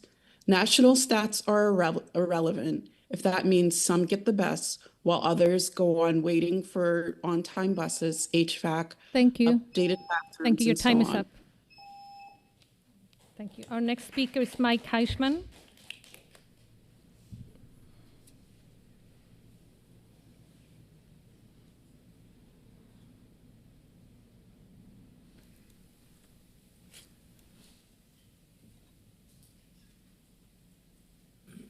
Mike Heischman, Dorchester. Tonight is the third consecutive meeting where I've spoken against the proposal to change the admission policy in ways that would benefit white and Asian children and harm our Black and brown children.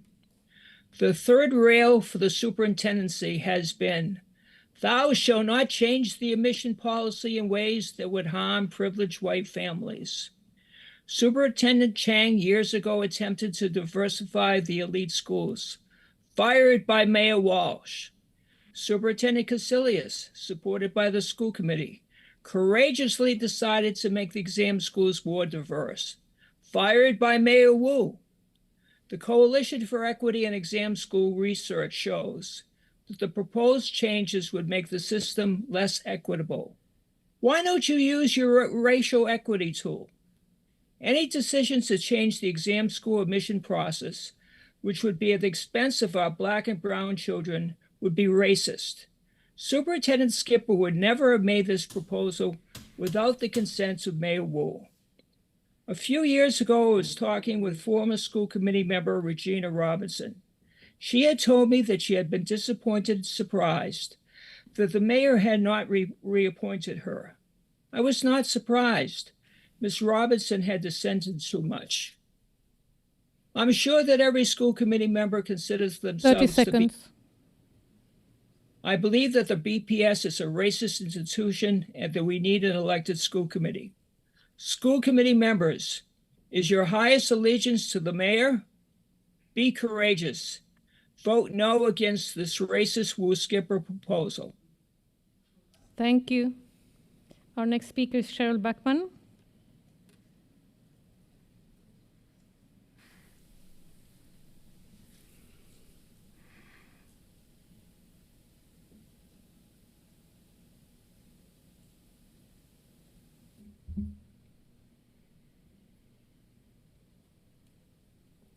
My name is Cheryl Bachman. I'm a parent of a 7th grader at the Ruth Batson Academy and a parent lead at the Dever. I'm also a longtime resident of South Boston. I'm here tonight because I care deeply about the future of our students and the integrity of the exam school admissions process. I'm asking the committee to delay the implementation of the proposed admissions policy changes. While I fully support the goals of equity and fairness, this process is moving forward without enough outreach, communication, or collaboration with the families in the communities most affected. Right now, many parents still don't understand how these changes will work or what they mean for their children. The rollout has felt rushed and unclear, leaving families and educators with more questions than answers. A change this important deserves real community engagement. That means listen to all voices, especially those from historically underrepresented neighborhoods, immigrant families, and working class communities. We need transparency, time, and trust to make sure this policy truly supports every student, rather than widening the divides. If we move forward too quickly, we risk 30 creating seconds. a gap that could leave students feeling displaced and families feeling unheard. Once that trust is lost, it's hard to rebuild. So tonight I'm asking you to pause, not stop this process. Take time to meet families where they are. Hold listening sessions, translate material, and make sure everyone has the chance to understand and be a part of that change. Thank you. Thank you very much. Next speaker is Emma Yashar.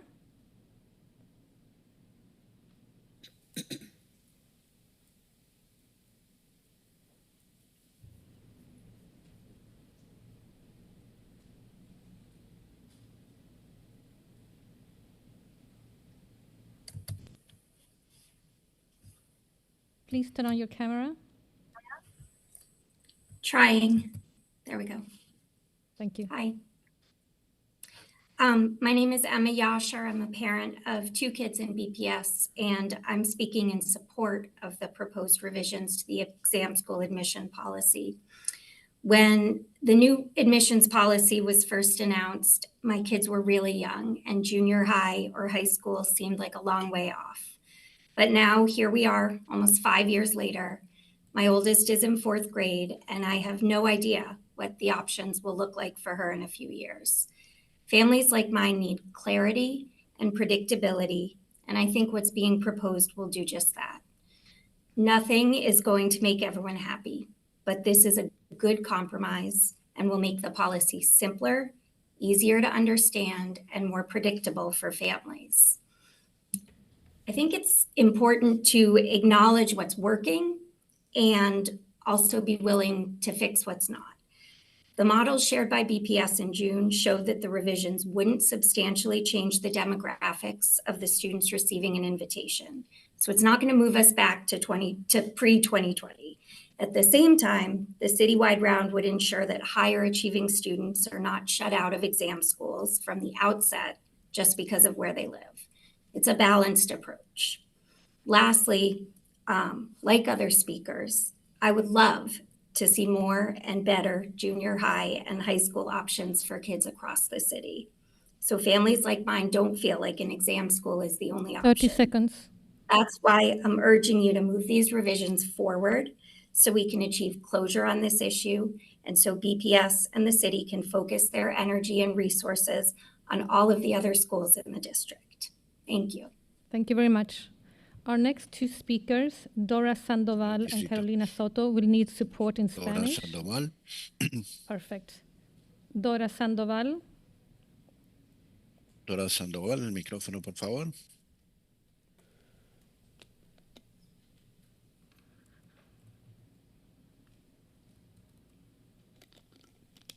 Dora Sandoval, por favor, acepte la invitación.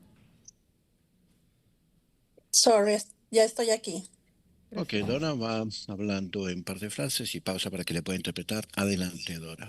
Sí, buenas tardes. Mi nombre es Dora Sandoval. Soy madre de 3 hijos, una graduada de la universidad, otro en la escuela secundaria y el más pequeño en 3er grado en la escuela bilingüe Hurley. My name is Dora Sandoval. I am a mother of 3 kids. One just graduated from college. The other one goes to the secondary school, and the other one goes to Hurley School. Adelante, Dora. Estoy muy feliz y agradecida de que mi hijo menor asista a la escuela bilingüe. I am very pleased to see that my youngest kid goes to the bilingual school. I'm very happy and pleased about this. Adelante. He visto con mis propios ojos la gran diferencia que hace este tipo de educación en su desarrollo y en su confianza y en toda nuestra familia. I'm very pleased to see all the changes that had been implemented with this type of education in their development, the positive impact that it had in my own family and the education itself. I'm very pleased with these positive changes. Adelante. Por eso estoy aquí para abogar por más escuelas bilingües en Boston. That is precisely the reason why I'm here to advocate to have more bilingual schools in the city of Boston. Nuestros niños merecen tener la oportunidad de aprender en 2 idiomas. Se sienten orgullosos de quiénes son y de prepararse mejor para su futuro académico y profesional. So our kids deserve the opportunity to be able to learn 2 languages. They will feel more proud about them and they will be able to be better prepared for their future as professionals. También quiero pedirles que no cambien las políticas de las escuelas de examen de una manera que afecte a los estudiantes más vulnerables. I'm here as well to ask you to please do not change the exam schools admission policies so they would not impact the more vulnerable populations that we have in our schools. Especialmente a los aprendices del idioma inglés y a los niños con altas necesidades. We're talking about 2 important populations here, the English language learners, ELL, and the kids with high needs or special needs. Muchas gracias. Thank you very much for listening to me tonight. Gracias. Carolina Soto. Señora Carolina Soto, pasa el micrófono, por favor.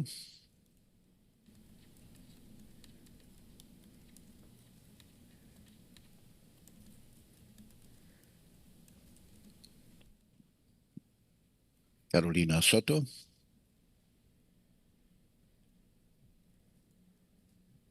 Puede comenzar. Comenzando y va pausando para que le pueda interpretar. Adelante. No se le escucha. No le estamos escuchando, señora. Puede estar el micrófono apagado. No, muy bien. Trata de hablar un poco más alto. Muy buenas tardes, mi nombre es Carolina Soto. Good afternoon, everyone. My name is Carolina Soto. Adelante. Soy madre de un estudiante de la escuela BPS, específicamente de la escuela Trotter. I am a mother of a child that goes to the Boston Public Schools, specifically to the Trotter School. Hoy estoy aquí abogando por la escuela de examen y por más escuela bilingüe. So the reason I'm here tonight is to advocate for the exam schools and to have more bilingual schools. La semana pasada mi niño me dijo, mami, yo quiero estar en una escuela de examen. So last week I had a conversation with my child and he told me that he wanted to be part of an exam school. Mi hijo es un niño dedicado, trabajador y con muchos sueños. I have my son that he is very dedicated, he's hardworking, and he has many dreams. Como madre, mi mayor preocupación o mi mayor satisfacción es que mi hijo pueda alcanzar su sueño entrando a la escuela que le guste. So as a mom, my major concern, or I would say satisfaction, is that my kid is able to go to the school that he prefers, of his preference. Que pueda ingresar a una escuela de examen donde pueda continuar desarrollando su potencial y su desarrollo es muy importante para mí como madre.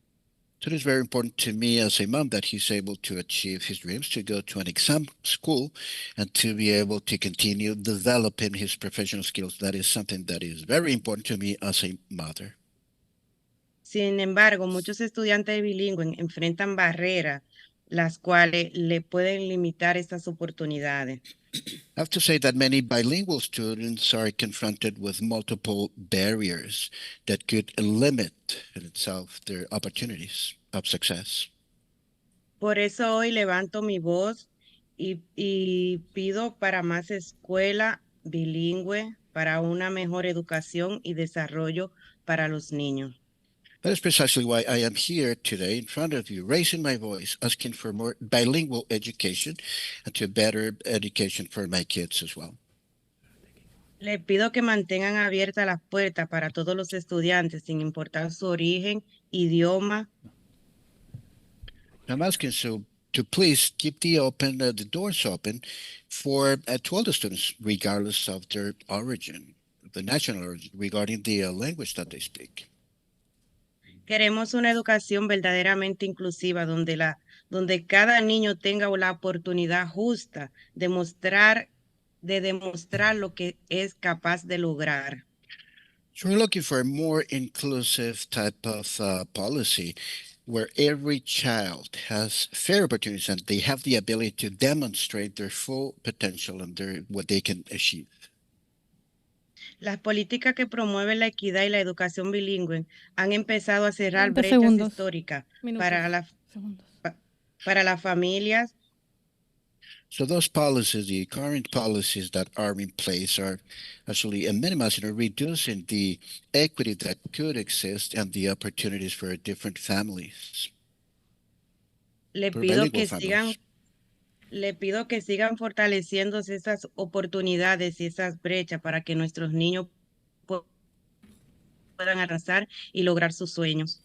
So a petition today in front of you is to keep strengthening those possibilities and the opportunities and minimize those gaps that exist so every kid and my own kids can achieve their own future goals.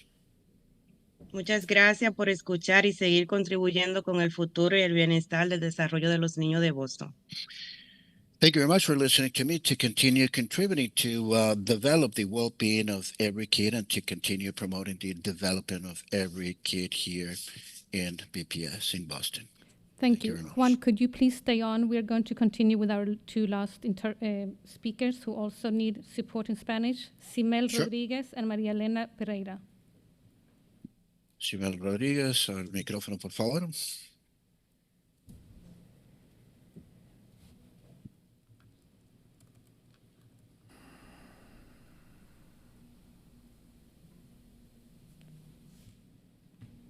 Puede comenzar. Buenas comenzar, noches. señora, y va pausando para que se le interprete. Good evening, everyone. Mi nombre es Simel Rodríguez Lamarche y Simel hablo como madre Rodríguez. desde mi corazón. Simel Rodríguez Lamarche is my name, and I'm speaking from my heart as a mother. Mi hija tiene un plan individual de educación y aunque nació aquí, es aprendiz del idioma inglés porque sus primeras palabras fueron en mi idioma nativo, el español. So I have to say that even though my child has an individualized education plan known as an IEP, she was born here. However, she is considered an English language learner, despite the fact that she was born here. Hoy estoy aquí porque me preocupa el rumbo que están tomando las escuelas de examinación y sus políticas. I am here because I'm very concerned of the trajectory that the exam schools and its own policies are taking and where they're going to. Estoy aquí porque a pesar de los desafíos que enfrenta mi hija, quiero que pueda tener la oportunidad de elegir una de estas escuelas en su futuro. I am here considering despite the challenges that my daughter confronts, she should be able to select the school of her choice for her own future. También deseo que otros niños como ella, capaces, inteligentes y llenos de sueños, no vean limitadas sus oportunidades solo por no dominar el inglés a la perfección. It is important. It is my desire that English language learners do not see limited their opportunities because of the fact that they do not have the language, and other capable kids and intelligent kids should be able to have those opportunities and not be limited just by language skills. No abramos más brechas entre raza, idioma y cultura. So it's important not to keep opening any more gaps between race and culture and language. We should not be opening more gaps. Unámonos como comunidad para trabajar juntos por la excelencia de un futuro para nuestros estudiantes, sin dejar atrás a nadie. So we have to stay united as a community that we are promoting and moving forward towards the excellence of the community without leaving any child behind. Buenas noches, mi nombre es Génesis de la Cruz Rodríguez. Good evening, María, everyone. no. My name is Genesis de la Cruz Rodríguez. Permiso, la próxima persona es María Elena Pereira. María Elena Pereira. María Elena Pereira, usted es la siguiente persona. El micrófono, por favor.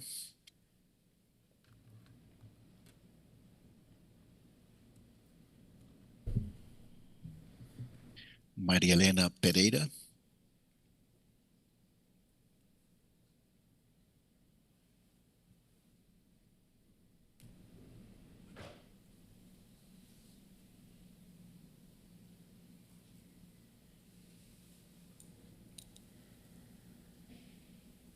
Puede comenzar. No se le Comenzar, escucha. Mariana. No se le puede escuchar muy bien. Adelante y va pausando, por favor. No se le escucha. Debe tener el micrófono apagado, María Elena. No se le está escuchando. No. Tiene el micrófono apagado. Ahí.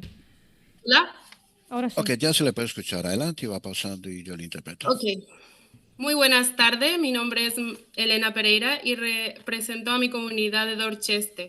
Good evening, everyone. My name is Maria Elena Pereira, and I'm proud to represent my community of Dorchester. Mi hija asiste a la escuela de Trotter. My daughter, she goes to a charter school. Estoy aquí para abogar por nuestra familia y nuestros hijos. I am here to proudly advocate for our families and for our children. Nos preocupa que los cambios en la política del examen afecte a los estudiantes más vulnerables sin escuchar nuestra voz. So I'm very concerned about the different policies that are to be implemented that have to do with the exam school admission policy are impacting many of the students, ignoring our own voices. Nuestros hijos merecen la misma oportunidad que cualquier otro niño. Our children deserve the same opportunity as every other kid, sin importar su color o su origen o su código postal. regardless of their origin, regardless of their color, or regardless of where they live, their zip code. También necesitamos más escuela bilingüe porque hablamos más de un idioma y es una fortaleza que abran puerta para su futuro académico y profesional.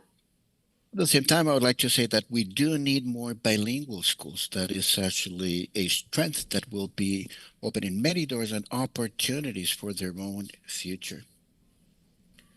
Les pido que mantengan abiertas las oportunidades en las escuelas de examen y que apoyen crecimientos de programa bilingüe en Boston. Muchas gracias. So that is my petition. We have to consider that we speak multiple languages here in the city.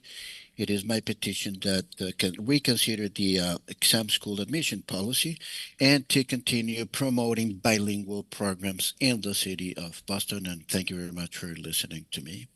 Muchas gracias. Thank you. Thank you to the interpreters who supported us today. And that concludes public testimony. Alrighty. Thank you, Ms. Parvix. And thank you to those of you who spoke this evening and shared your perspectives. Your testimony is very important to us. Our first action item this evening is the grants for approval, totaling $257,810.76. Now I'd like to turn it over to the superintendent for any final comments. Wonderful. Thank you, Chair. There are 3 grants tonight for the committee's consideration, totaling nearly $258,000. The largest is the Innovation Career Pathways Implementation and Support Grant, totaling more than $182,000 that will support 400 students at the Dearborn STEM Academy, Holland High School of Technology, Brighton High, and Excel High School. The remaining 2 grants total approximately $75,600. One is a Supporting Students SEL, Behavioral and Mental Health, and Wellness Continuation Grant for nearly $70,000. This will support students district-wide.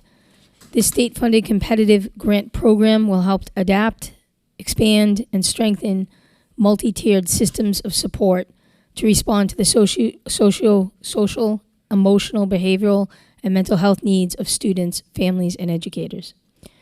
There's also a school-based bridge program grant totaling approximately $5,700. This will support students at Boston Latin School and provide intensive clinical and academic support for students returning to school after an extended medical-related absence, most of whom are returning after a mental health-related hospitalization. We would ask for the committee's vote favorably on this. David Bloom is here. Were there to be any questions? Thank you. I'll now open it up to questions and comments from the committee. Any questions? No? Okay. Thank you. If there's no further discussion, I'll now entertain a motion to approve the grants as presented.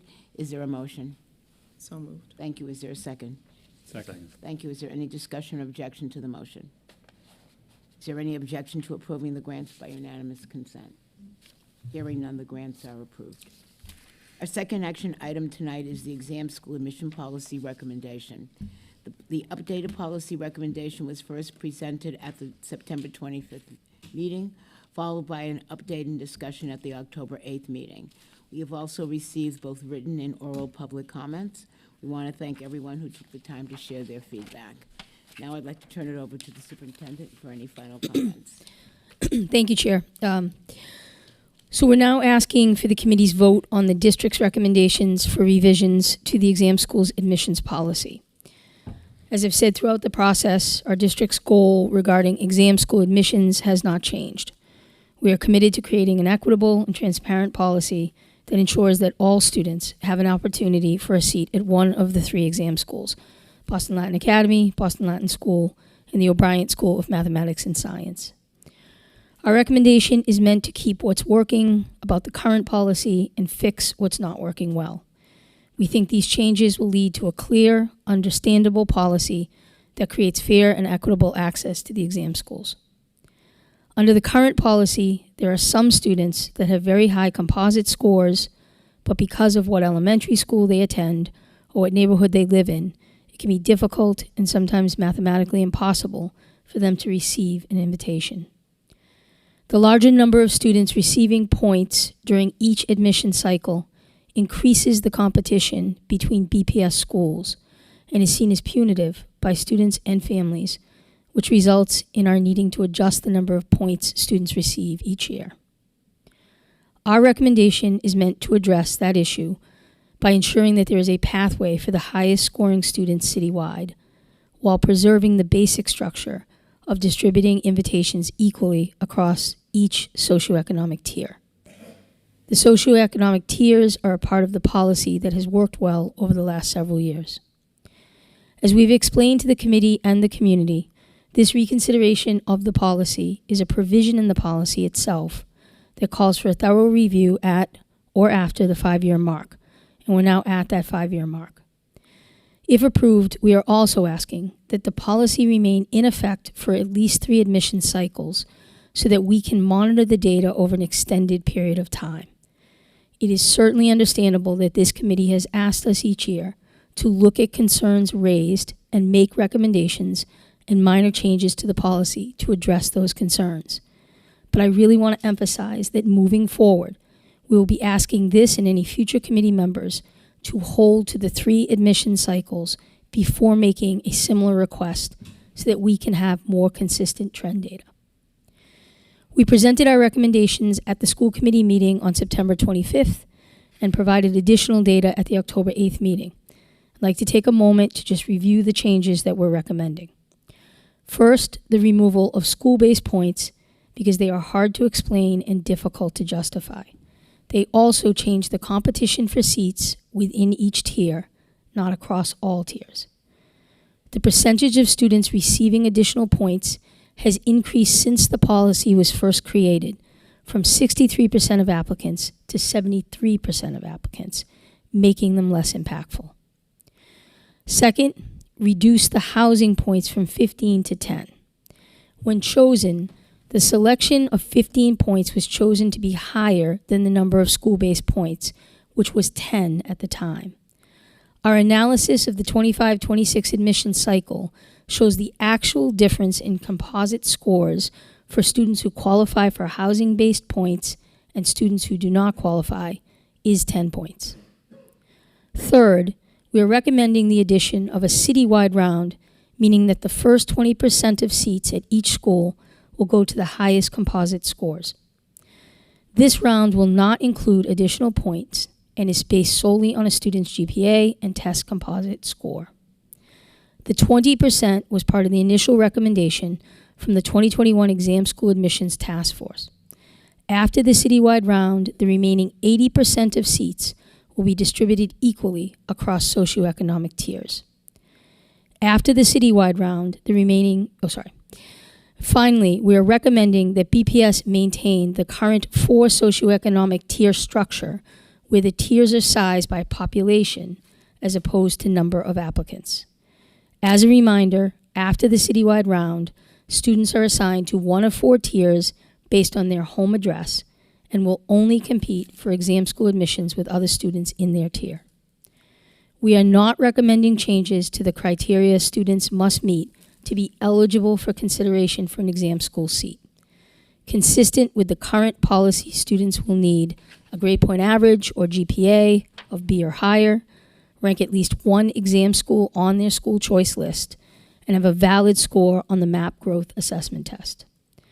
A student's composite score is based on 30% of their MAP Growth score and 70% of their GPA, consistent with the current policy. We did not consider a change to the 30-70 ratio. At the September 25th presentation of our recommended changes, we were asked to run simulations based on 50% MAP growth score and 50% GPA scenario. At the October 8th meeting, we provided those simulations that showed there was no significant change to invitation status by changing the ratio of the test scores to GPA. As part of the recommendations, students will receive an additional 10 points on their composite score for invitations distributed in the 80% round by tier if they are experiencing homelessness, live in housing owned by the Boston Housing Authority, or in the care of the Massachusetts Department of Children and Families.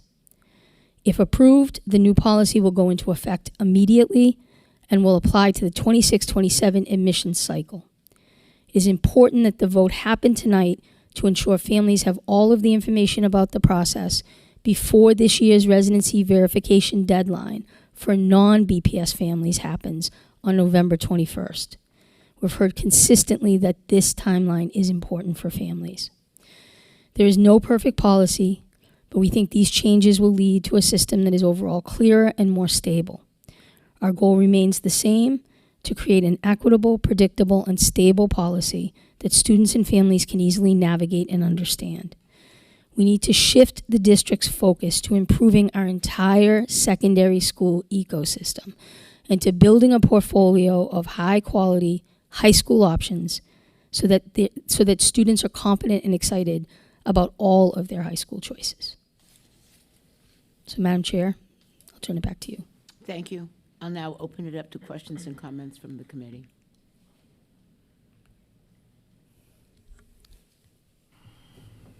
Since none of my co-members are taking the lead on making the open statement, I'll venture myself to make that statement.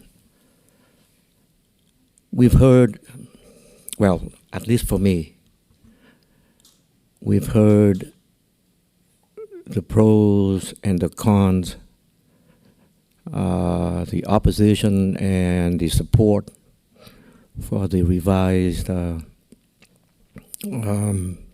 school policy, school admission policy. I heard you all. I've heard researches, I've heard evidence, data presented by the pros, the proponent, and the opponents of the changes. But one thing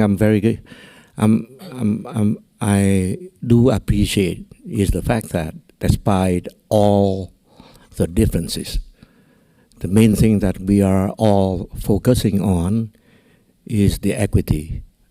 I understand that each of us may have different limit on the equity. I do have certain limits on equity when it comes to the classification of students. But being a civil rights lawyer for over 30 years, I think I have enough sense to understand what equity is. There is no,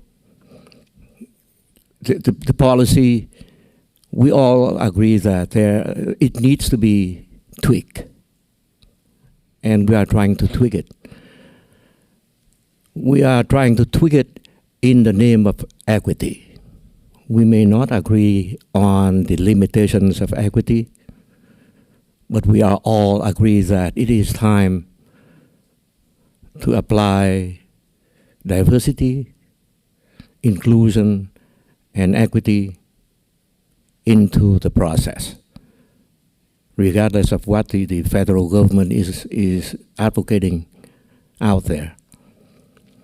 So in that vein, I appreciate all your concerns. I appreciate all your research, your evidence in supporting your positions. But I do know that deep in my heart, this is at least an improvement. This new policy is at least an improvement in moving forward with equity. So I will vote yes. Thank you.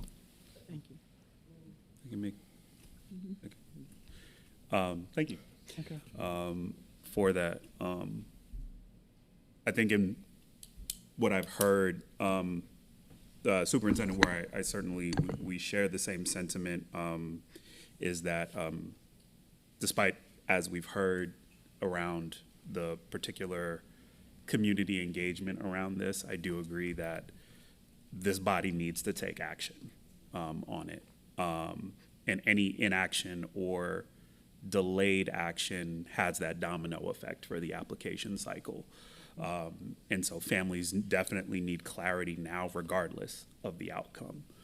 I also recognize that the district has certainly exhausted numerous person hours devoted to gathering and analyzing data around this issue, which I think actually feeds the deeper narrative around the focus on these 3 particular schools and takes it away from the focus, which should be the remaining schools in our district, and making sure that every student has access to a high quality education no matter what school in BPS they attend.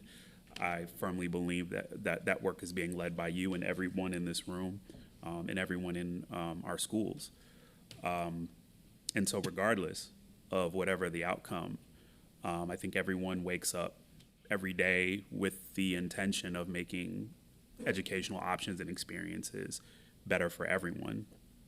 I think also the other thing as we talk about this is to remember what's gotten sort of lost in this conversation for me has also been a bit around the merit of these schools and questioning sort of the merit of students who have been attending these schools. And I certainly assure that every student that is eligible for these schools. No one is a DEI hire. Everyone here is eligible, and our students are eligible. And so I think that just needs to be said flat out.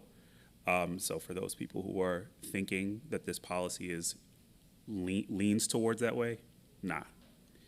For me, though, what I will say is that this conversation has always been around how we view schools as resources, and then the surrounding narrative of what these resources do for our students. They are not just, as perceived by our families, they are not just educational options. These are gateways to better outcomes, better lives after they attend these schools. And I will say that these are also gateways that have, for a long period of time, been shut out by many of our most marginalized populations who now represent the majority of our district.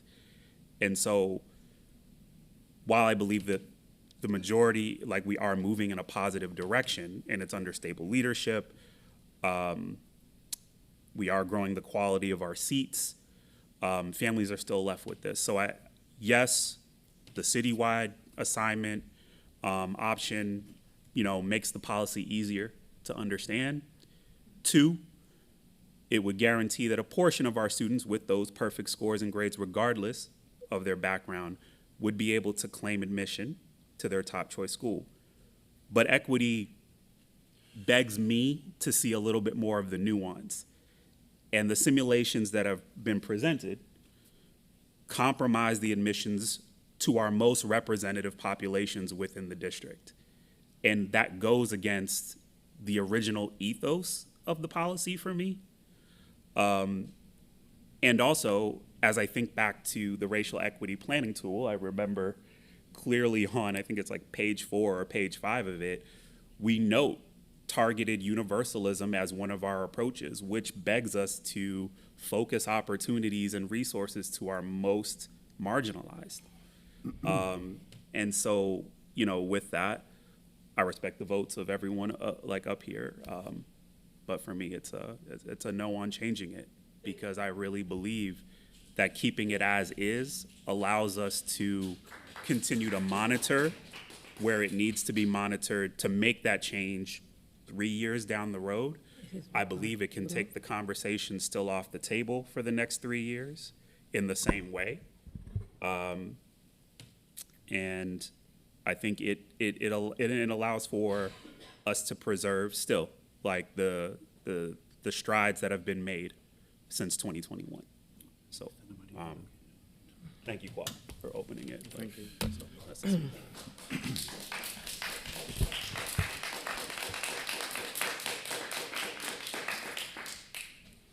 I want to say thank you for every family contact to me, community and students about the proposal for changes the exam school policy.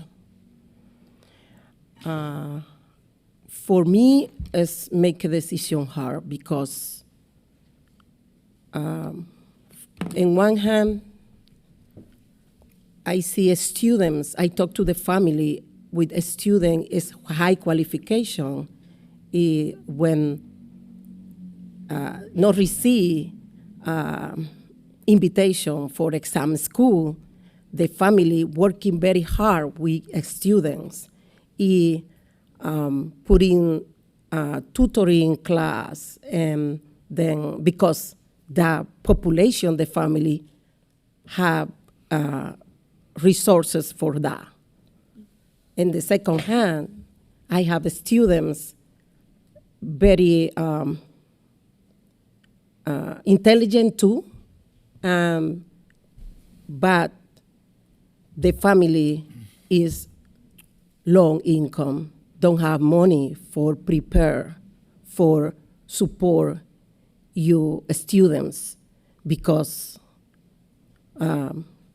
his family pay high rent,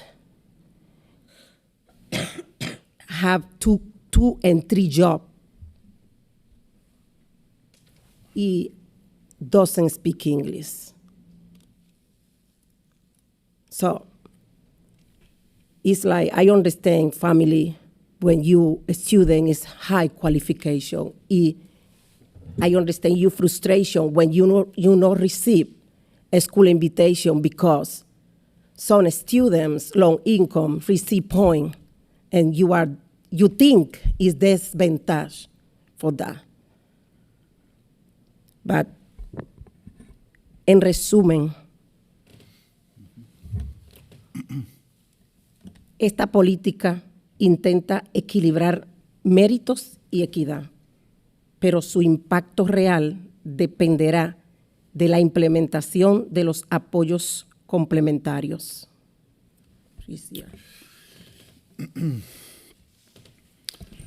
So I have to say, in summary, that this policy aims to balance merit and equity, but its real impact will depend on the implementation of complementary supports. Si se aplican adecuadamente los programas de enriquecimiento y el monitoreo de datos, puede ampliar las oportunidades para los estudiantes históricamente marginados. Sin embargo, sin una inversión equitativa a las escuelas, las brechas académicas previas seguirán reproduciéndose, limitando el acceso real de muchos jóvenes de comunidades vulnerables. In the enrichment programs and data monitoring if they are properly applied, it could expand opportunities for historically marginalized populations and students. However, without equitable investments in K-8 schools, existing academic gaps will continue to reproduce themselves, limiting real access for many young people from vulnerable communities and populations. Además, los estudiantes aprendices del idioma inglés enfrentan un doble desafío. Deben demostrar dominio académico mientras todavía desarrollan su competencia lingüística. Esta política podría beneficiarlos si el distrito cumple su compromiso de ampliar el acceso de la información y los apoyos específicos. Por ejemplo, asegurando materiales de examen apropiados en los lingüístico y culturales, tutorías bilingües y programas de enriquecimiento que integren el aprendizaje del idioma con el contenido académico.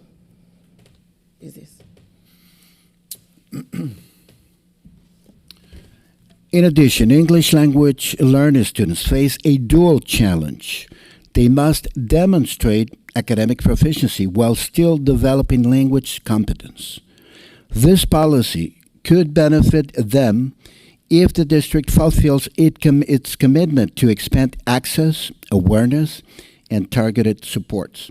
For example, by ensuring linguistically and culturally appropriate testing materials, bilingual tutors, and enrichment programs that integrate language learning with academic content. On the other hand, if these supports are not implemented consistently, ELL students risk being left out of the exam schools, not because of the lack of ability, but due to language barriers and limited guidance. Therefore, their effective inclusion will be a key test of the true equity policy that this seeks to achieve. Necesitamos que las familias puedan tener más participación en esta decisión tan importante. It is a very important decision. We have to consider that families have to be involved in this very important decision making. Pero esto nos pone a nosotros a pensar cómo podemos fortalecer, no tan solo enfocarnos en la escuela de exámenes, sino nuestras high school, cómo podemos nosotros enfocarnos en enriquecerla, fortalecer tantas escuelas buenas que tenemos y que tienen tantas necesidades. So it brings a lot of priorities, not to focus essentially and only on exam schools. We have to bring the attention to the high schools. There are many different needs that are essential as well, that have to be implemented at high schools, for example. Thank you. Thank you very much.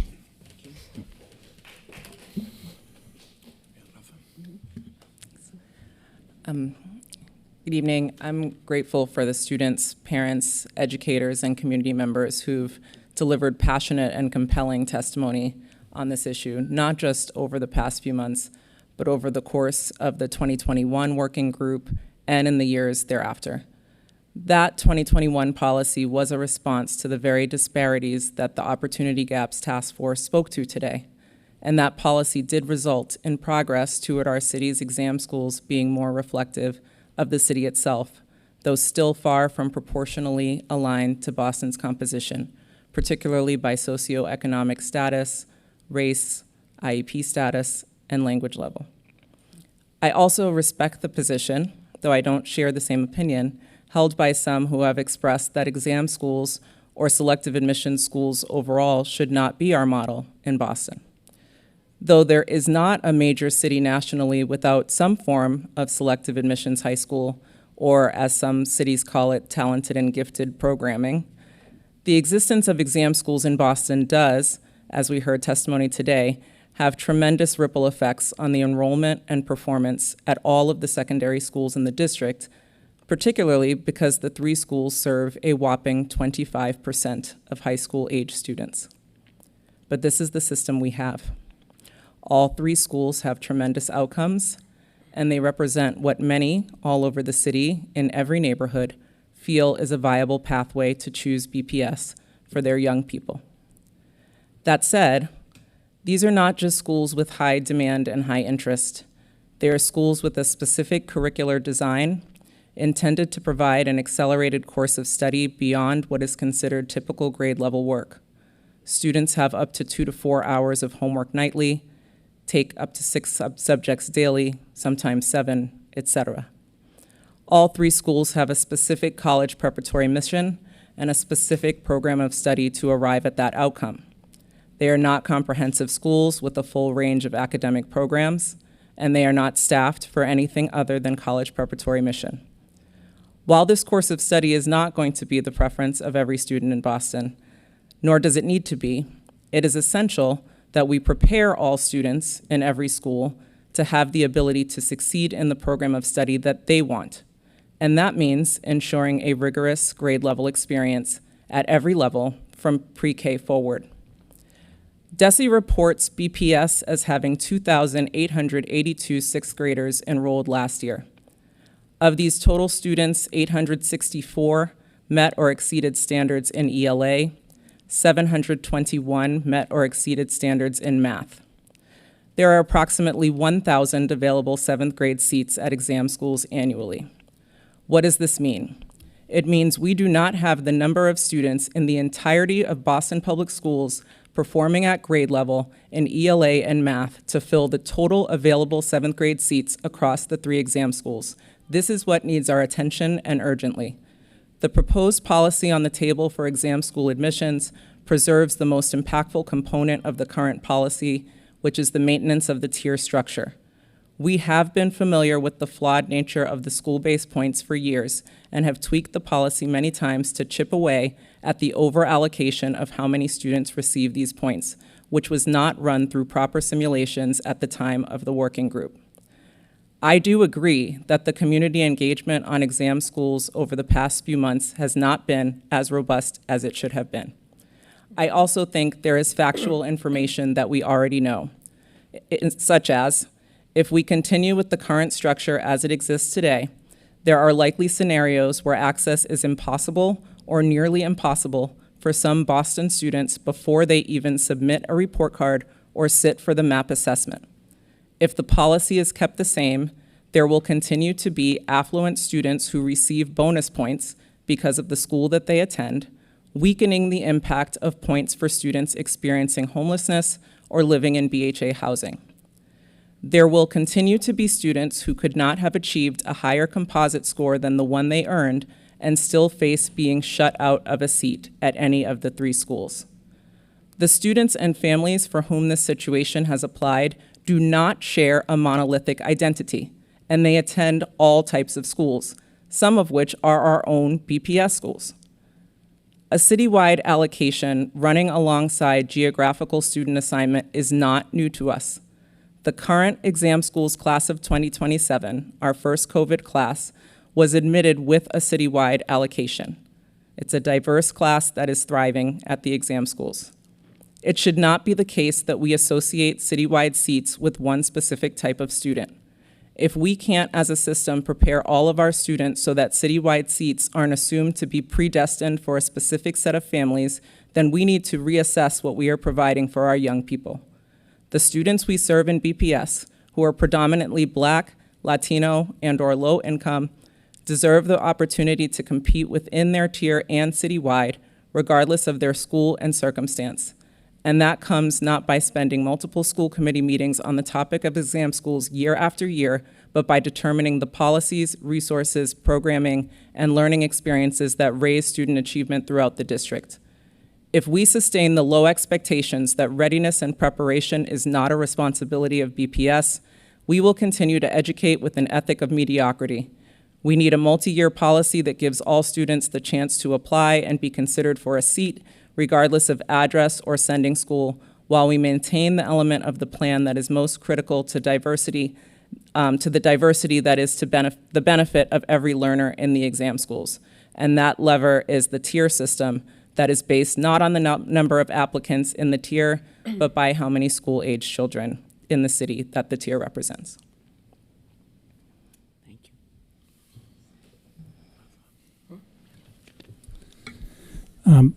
First of all, thank you to people that have testified to us over the past several months since the superintendent first started talking about this a year ago, December, and then in June, and then the initial proposal in September. Thank you also to my fellow members this evening for your very thoughtful comments. You each bring out excellent points. I I'm going to be very brief in my comments because much has been said already. I do view this proposal by the superintendent as a compromise, as the superintendent said. We have heard from people who have a variety of viewpoints on this. I do believe that the plan that we have in place did achieve the goal of opening up the opportunity for our students citywide by implementing the tier structure. I also am very sensitive, and I don't want to speak for the chair, but we've had many conversations about this. The chair has raised it herself publicly quite a bit over the concerns about highest achieving students, as the superintendent said, being blocked out mathematically before the process even starts. So I do believe this is a compromise that allows us to keep the goals that we had in place, which was to have greater socioeconomic diversity and greater representation from all the neighborhoods in our city, while also solving for the problem that I just mentioned, and importantly, providing transparency and clarity and simplification of the project process. Trying to explain the points over the years has been a challenge into itself. Parents and students have a hard time understanding what the policy is, particularly as we continue to tweak it. So I applaud Superintendent what you said of you're recommending this policy and then you would like it to stay for 3 years. You will analyze it, but we need to be focusing our effort on the rest of our schools. I also applaud the inclusion in this policy, and it was not talked about much, though Ms. Palenka Garcia, I think it's what you were getting at, was about also exploring ways to expand the exam school initiative to include students in the grade 4, and also design and implement additional enrichment programs in grade 4 to 6 to increase rigor and academic readiness for all of our students. So I appreciate that other work that is included in it as well. I think it is thoughtful, and I look forward to supporting it. Okay. I want to thank all of my fellow members and all of the public for all of the conversations that we've had. This is a very difficult decision. It's been a very difficult one from the very beginning because no matter what decision is made, there will be people that will be happy and there will be people that will not be happy. There is no perfect solution. I appreciate with Member Scarrett's remarks with helping us to really think about who our students are. My issues all along have been, it's not so much for me about enrollment and admission, but preparation. And if we've got a number of students, as we see from our MCAS scores, et cetera, that we have fewer students at proficiency than the number of seats that we have, that's critical. We've got over 1,000 seats and we've only got 800 kids who, by virtue of their preparation, are ready for this work. So what are we doing to our students? We have 32 high schools. Every student is not going to be the right student for those programs. If we have that many options, we should be working very hard to make sure our students are ready to be successful in a program that makes sense for them. People love the exam schools because they bring prestige and they have resources, but they're not right for every student. We know that. And oftentimes students are there because their parents want them there more than they do. And our goal needs to be to make sure that students are prepared but also have the right kinds of choices. For that reason, even though I may not like all of the options that we have to move forward, we have to move forward. Stopping this process now only frustrates the actual families for whom this will be a next step for them. Thank you to all of the advocates, but many of the advocates are not going to be the people who are going to be facing this personal decision as we move forward in this next year. So with that, I'm recommending that we move forward. And if there are no further questions, I'll entertain a motion to approve the exam school admission policy recommendation as presented. Is there a motion? So moved. Thank you. Is there a second? Second. Is there any discussion or objection to the motion? Ms. Parvex, will you please call the roll? Thank you, Chair. Dr. Alkins, No. Mr. Cadet Hernandez, Ms. Polanco Garcia, No. Ms. Rachel Skerritt, Yes. Mr. Tran, Yes. Mr. O'Neill, Yes. Ms. Robinson. Yes. The motion is approved with 4 yeas, 2 noes.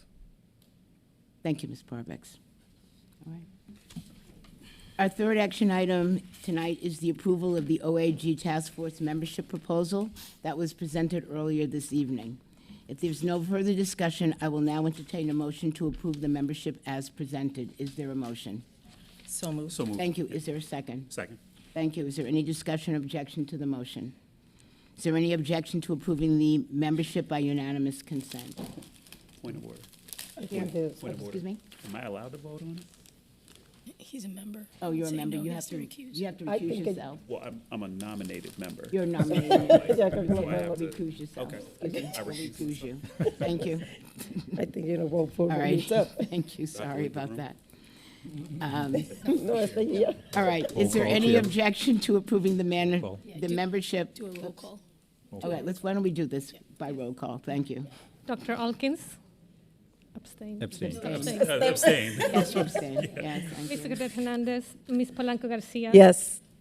Ms. Rachel Skerritt, Yes. Mr. Tran, Yes. Mr. O'Neill, With appreciation for those willing to serve, yes. Ms. Robinson. Yes, Thank you. thank you. The OAG Force membership proposal is approved. Thank you. Our next 3 action items include 3 policies that impact our secondary schools. You may recall that Assistant Superintendent, College Career and Life Readiness, Brett Dickinson, and Interim Chief of Teaching and Learning, Dr. Angela Headley Mitchell, presented these policies at the October 8th meeting. I will now turn it over to the superintendent for any final comments. Great, Chair. Thank you. So tonight we're asking the committee to take 3 votes, all related to secondary schools. At the October 8th school committee meeting, we presented 2 DESE policies related to Chapter 74, Career and Technical Education, or what we call CTE programs.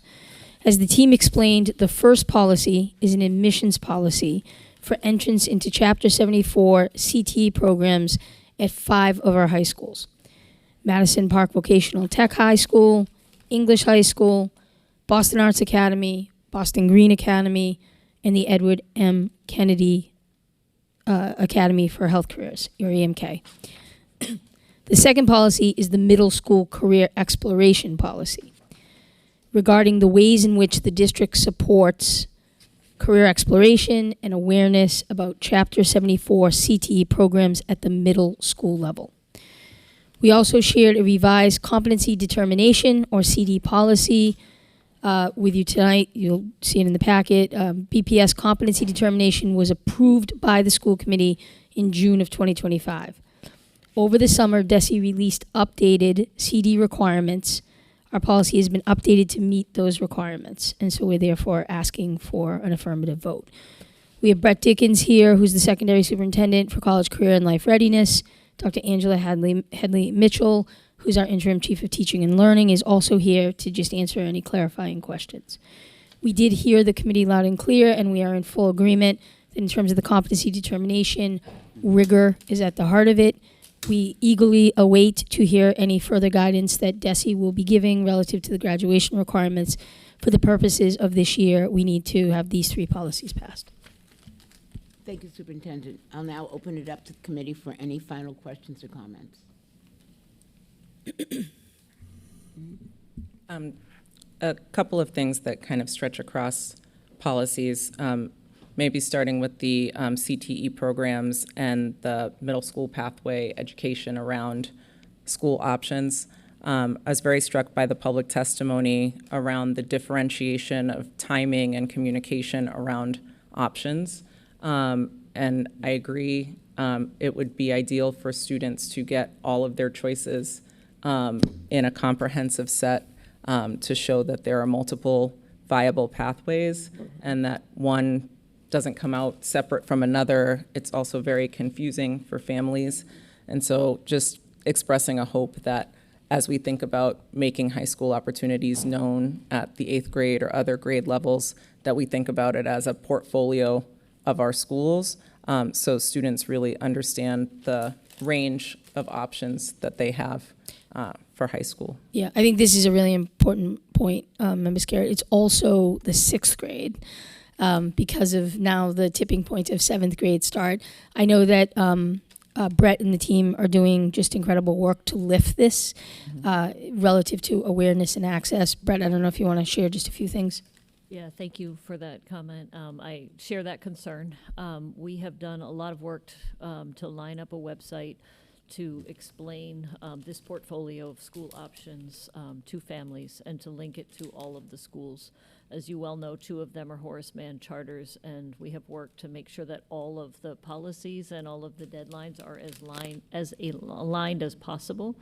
And lastly, we met with the Office of Family and Community Advancement, and we will be doing a webinar in the next few weeks, which we're really excited about, in advance of the showcase, the same structure that we do for the exam schools, so that we can inform families in the community about these 5 schools and the opportunities. So I think each year we will get closer and closer to that full alignment, but because we only have one school that's wall-to-wall CTE and the others have programs and different entry points, I think we've done a really good job of bringing all 5 schools to a pretty common timeline. And maybe just talk about the work within the 6th and 7th grade to be able to get to them, like as they're working with guidance, counselors, social workers, whoever their front-facing team is, that students are able to begin that career exploration at a younger grade. Yeah, I think the most important part of especially the middle school policy is integrating this into the MyCap framework, and we're trying to go 4th grade on with those career-connected and career exploration activities at all of our schools. So as that becomes more integral to the curriculum from 4th to 8th grade, at whatever point students are making that decision, grade 6 or grade 8, they will be making a more informed decision. So we've got teams on the ground at many of our K through 8 schools, integrating that MyCap framework and better educating students about career options. As you think about that landing, that web page landing for that set of schools, and I'm sorry I don't know the answer to this, like something to maybe look toward is there a place that just has a description of all of the secondary schools in one place if a parent were just wanting to see them as a whole versus a type? Yes. Yeah, we've been updating, No, go ahead. Yeah, we've been updating all of our slides to present the different types of schools and then to present the individual school profiles in one presentation. Great. It's a lot of information, and that's why we want to do the webinar, so that families would understand what those different options are, and certainly the showcase in December will help clarify that. But everything is in one presentation, and there's a handbook that accompanies that families can download as a PDF. Right. And more schools are and will be supporting this, but really incorporating in their 6th, 7th, and 8th grade, just having conversations with the kids. I was in an 8th grade class probably about a month ago and just started talking with them about what they were thinking about school choice, why they were thinking what they were thinking. And it became like very clear to me that one kid said X school, and then the other's like, yeah, that's the one I want to go to. And so that peer kind of influence was, very strong. That's important, but we want the influence to really be information. And so I think it's the combination of engaging families and having teachers, guidance, visitors come in and actually talk to the kids about what is available at the schools. Because sometimes the kids, when they talk, they know what their interests are, but they don't know where to find those interest areas when it comes to the secondary world. So, and that choice is happening earlier now than ever, right? So, this is a point that we'll follow up, and then definitely come spring we'll give report back as to how the choice season went. Mm-hmm. And I know those school profiles can be very long and involved, so I was more thinking just like a paragraph on each school that could just be on one website page. Just scroll down with the more detailed things behind it. In all of our languages. We'll send the website to you. We'd love to have that feedback. Yes, that'd be great. Yeah. Is there a sense that, I guess, sort of like on the ground, how you all might be mobilizing BSAC to also speak to directly to students. Not specifically on this, but I think it's definitely like a good idea to talk with. I know student support is definitely in the mix as one of the support mechanisms for this, and BSAC is an extension of that. So I think that's definitely worth, talking with BSAC about. Yeah, I think that's a great idea. The students do go to all of the secondary schools with the admissions coordinators and the instructors, because that's who the kids want to talk to. So we have set that up at all of our secondary schools where the admissions coordinator will go in, but students from each of those 5 schools will accompany them. I had a competency determination question, but I wanted to defer to my colleagues if there was a question on the other items. I just wanted to maybe repeat my understanding of the competency determination, just for clarity in terms of what we're approving for the classes of 2026 and 2027, and what the competency determination is versus the graduation requirements. So my understanding is that the competency determination is the temporary substitute for our oldest students, juniors and seniors, in light of the MCAS removal as a graduation requirement, which is typically a sophomore year assessment. Yes. And exactly that competency determination does not equal a high school diploma. It is required to be eligible for a high school diploma. Yes. So these temporary, honestly low standards of a barely passing grade in 2 freshman and sophomore year courses are just one element of what would be required of our students to earn a BPS diploma. And that what's required to earn a BPS diploma is the completion of Mass Core, 4 years of study, things we've already discussed. Yes, correct. We did, and I can't remember if we did it before you came onto the committee or not. It was Member before. Scarrett. But we did provide waiver language for instance, our multilingual learners, levels 1, 2, and 3, special education students in particular situations where it's schedule-wise not possible to complete. But other than that, that's correct. Your understanding is correct. But no one is earning a diploma for 2 courses in ELA and 2 in math with a D-. I do think there is some public confusion around that, and so I just wanted to make sure that the understanding was there. We can even look at what we've put out. I mean, we're going to be sending messaging out, and we can emphasize that messaging, that is correct. The alternative education schools, excuse me, alternative education schools function on 18 credit, not the 22 of Mass Core, but other than that, it's the Mass Core. And we're eagerly awaiting, we want to hear what the graduation committee or working group puts forward, because there may be other things that they suggest that we may also want to incorporate. So we will revisit this for classes beyond the Yes. class of 27. For sure. For more rigorous requirements. Correct. Anything else? Anybody have? Okay. So we'll start. So we're going to be taking 3 different votes. So the first one is I'll now entertain a motion to approve the competency determination policy class of 2026 and 2027 is presented. Is there a motion? So moved. Thank you. Is there a second? Second. Is there any discussion or objection to the motion? Ms. Parvex, will you please call the roll? Thank you, Chair. Dr. Alkins, Yes. Mr. Godel Hernandez, Ms. Polanco Garcia, Yes. Ms. Rachel Skerritt, Yes. Mr. Tran, Yes. Mr. O'Neill, Yes. Ms. Robinson. Yes. The motion is approved. Thank you, Ms. Parvex. I'll now entertain a motion to approve the career and technical education recruitment, admission, and retention policy as presented. Is there a motion? So move. Thank you. Is there a second? Second. Is there any discussion or objection to the motion? Ms. Parvex, will you please call the roll? Thank you, Chair. Dr. Alkins, Yes. Mr. Godel Hernandez, Ms. Polanco Garcia, Yes. Ms. Rachel Skerritt, Yes. Mr. Tran, Yes. Mr. O'Neill, Yes. Ms. Robinson. Yes. The motion is approved. All right, thank you. I will now entertain a motion to approve our final action item, the middle school pathway exploration policy as presented. Is there a motion? So move. Thank you. Is there a second? Second. Is there any discussion or objection to the motion? No. Ms. Parvex, will you please call the roll? Dr. Alkins, Yes. Ms. Cadet Hernandez, Ms. Polanco Garcia, Yes. Ms. Rachel Skerritt, Yes. Mr. Tran, Yes. Mr. O'Neill, Yes. Ms. Robinson. Yes. The motion is approved. Right. Thank you all. Thank you. Okay, thank you. We'll now move on to public comment on reports. Ms. Parvex? No, we don't have any. Alrighty, great. Any new business? That concludes our business for this evening. Before we, I'm very sorry. I should have spoken up before you called for the recess. We've heard continuously last time and this time as well about the catchment issues regarding bilingual. And I do understand that. We understand the current bilingual programs that are existing in different schools are full. I understand that.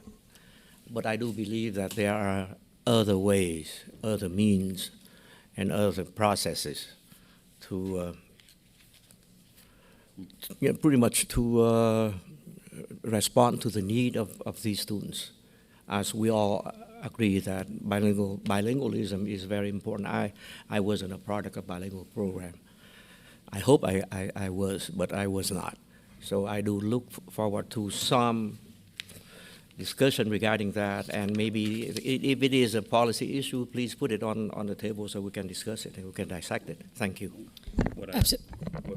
What I would say is that also, to some degree, that's sort of some of the things we've talked about in the opportunity and achievement gaps conversations, and that has been a huge part already of the conversations that we've had in making sure that bilingualism is a North Star for the district.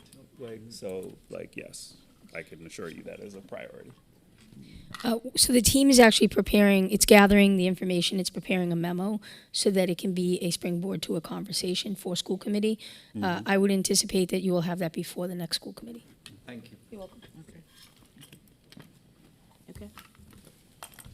All right, that concludes our business for this evening. The next school committee meeting will take place in person on Wednesday, November 19th, 2025 at 6 p.m.